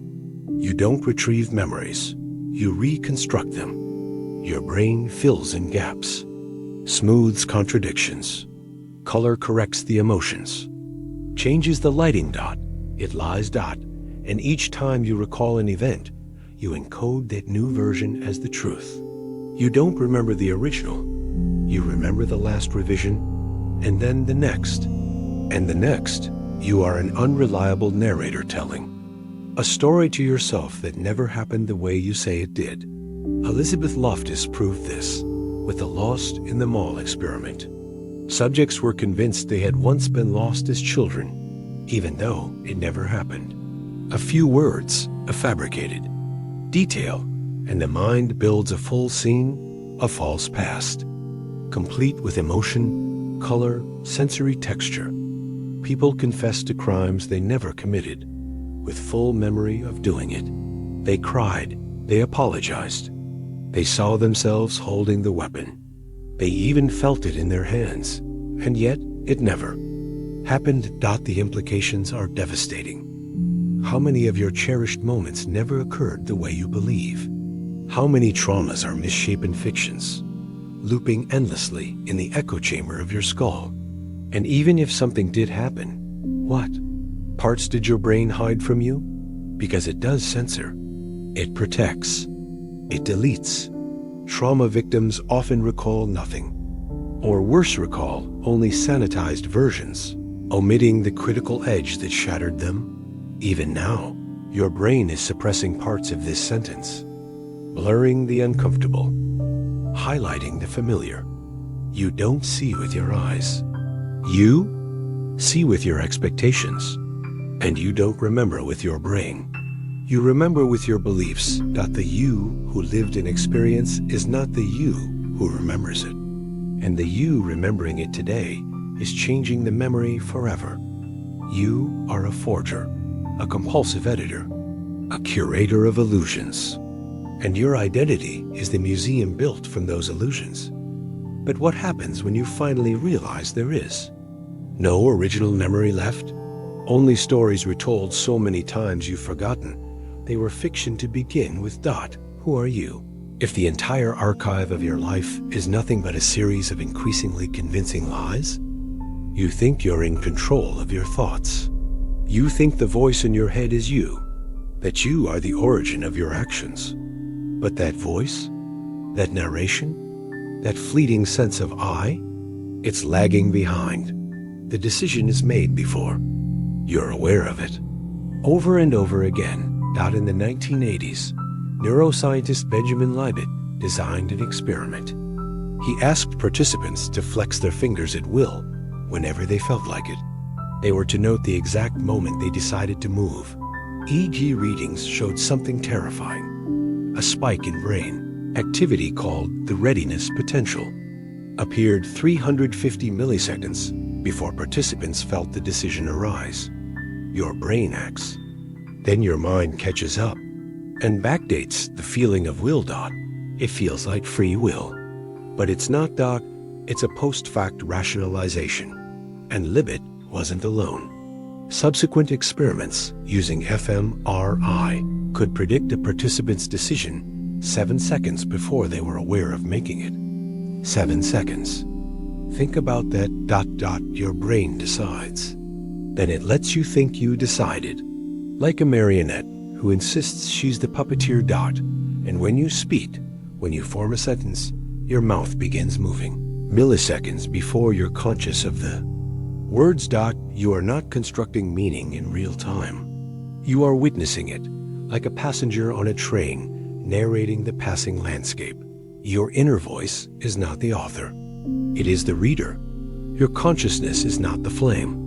It is the shadow cast by fire behind the wall. Think of a time you said something shocking, a sentence you didn't know you believed until it was already spoken.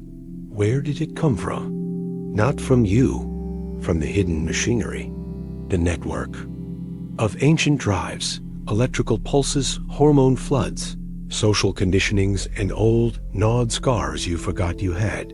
And the scariest part, even when you know this, even when you watch it happen in real time, the illusion doesn't break. You still feel like you're in charge, like you chose to read this, like you're choosing to keep going. But the choice was made long ago, somewhere below the floorboards of the self. What then is consciousness? A delayed broadcast, a press release sent after the battle, a witness to decisions already made in the dark. And if your self is nothing more than a spectator, then what is it spectating? For who or what is pretending to be you? You've made it to the end, but there was never a path, only the illusion of forward motion, a hallway looping back on itself.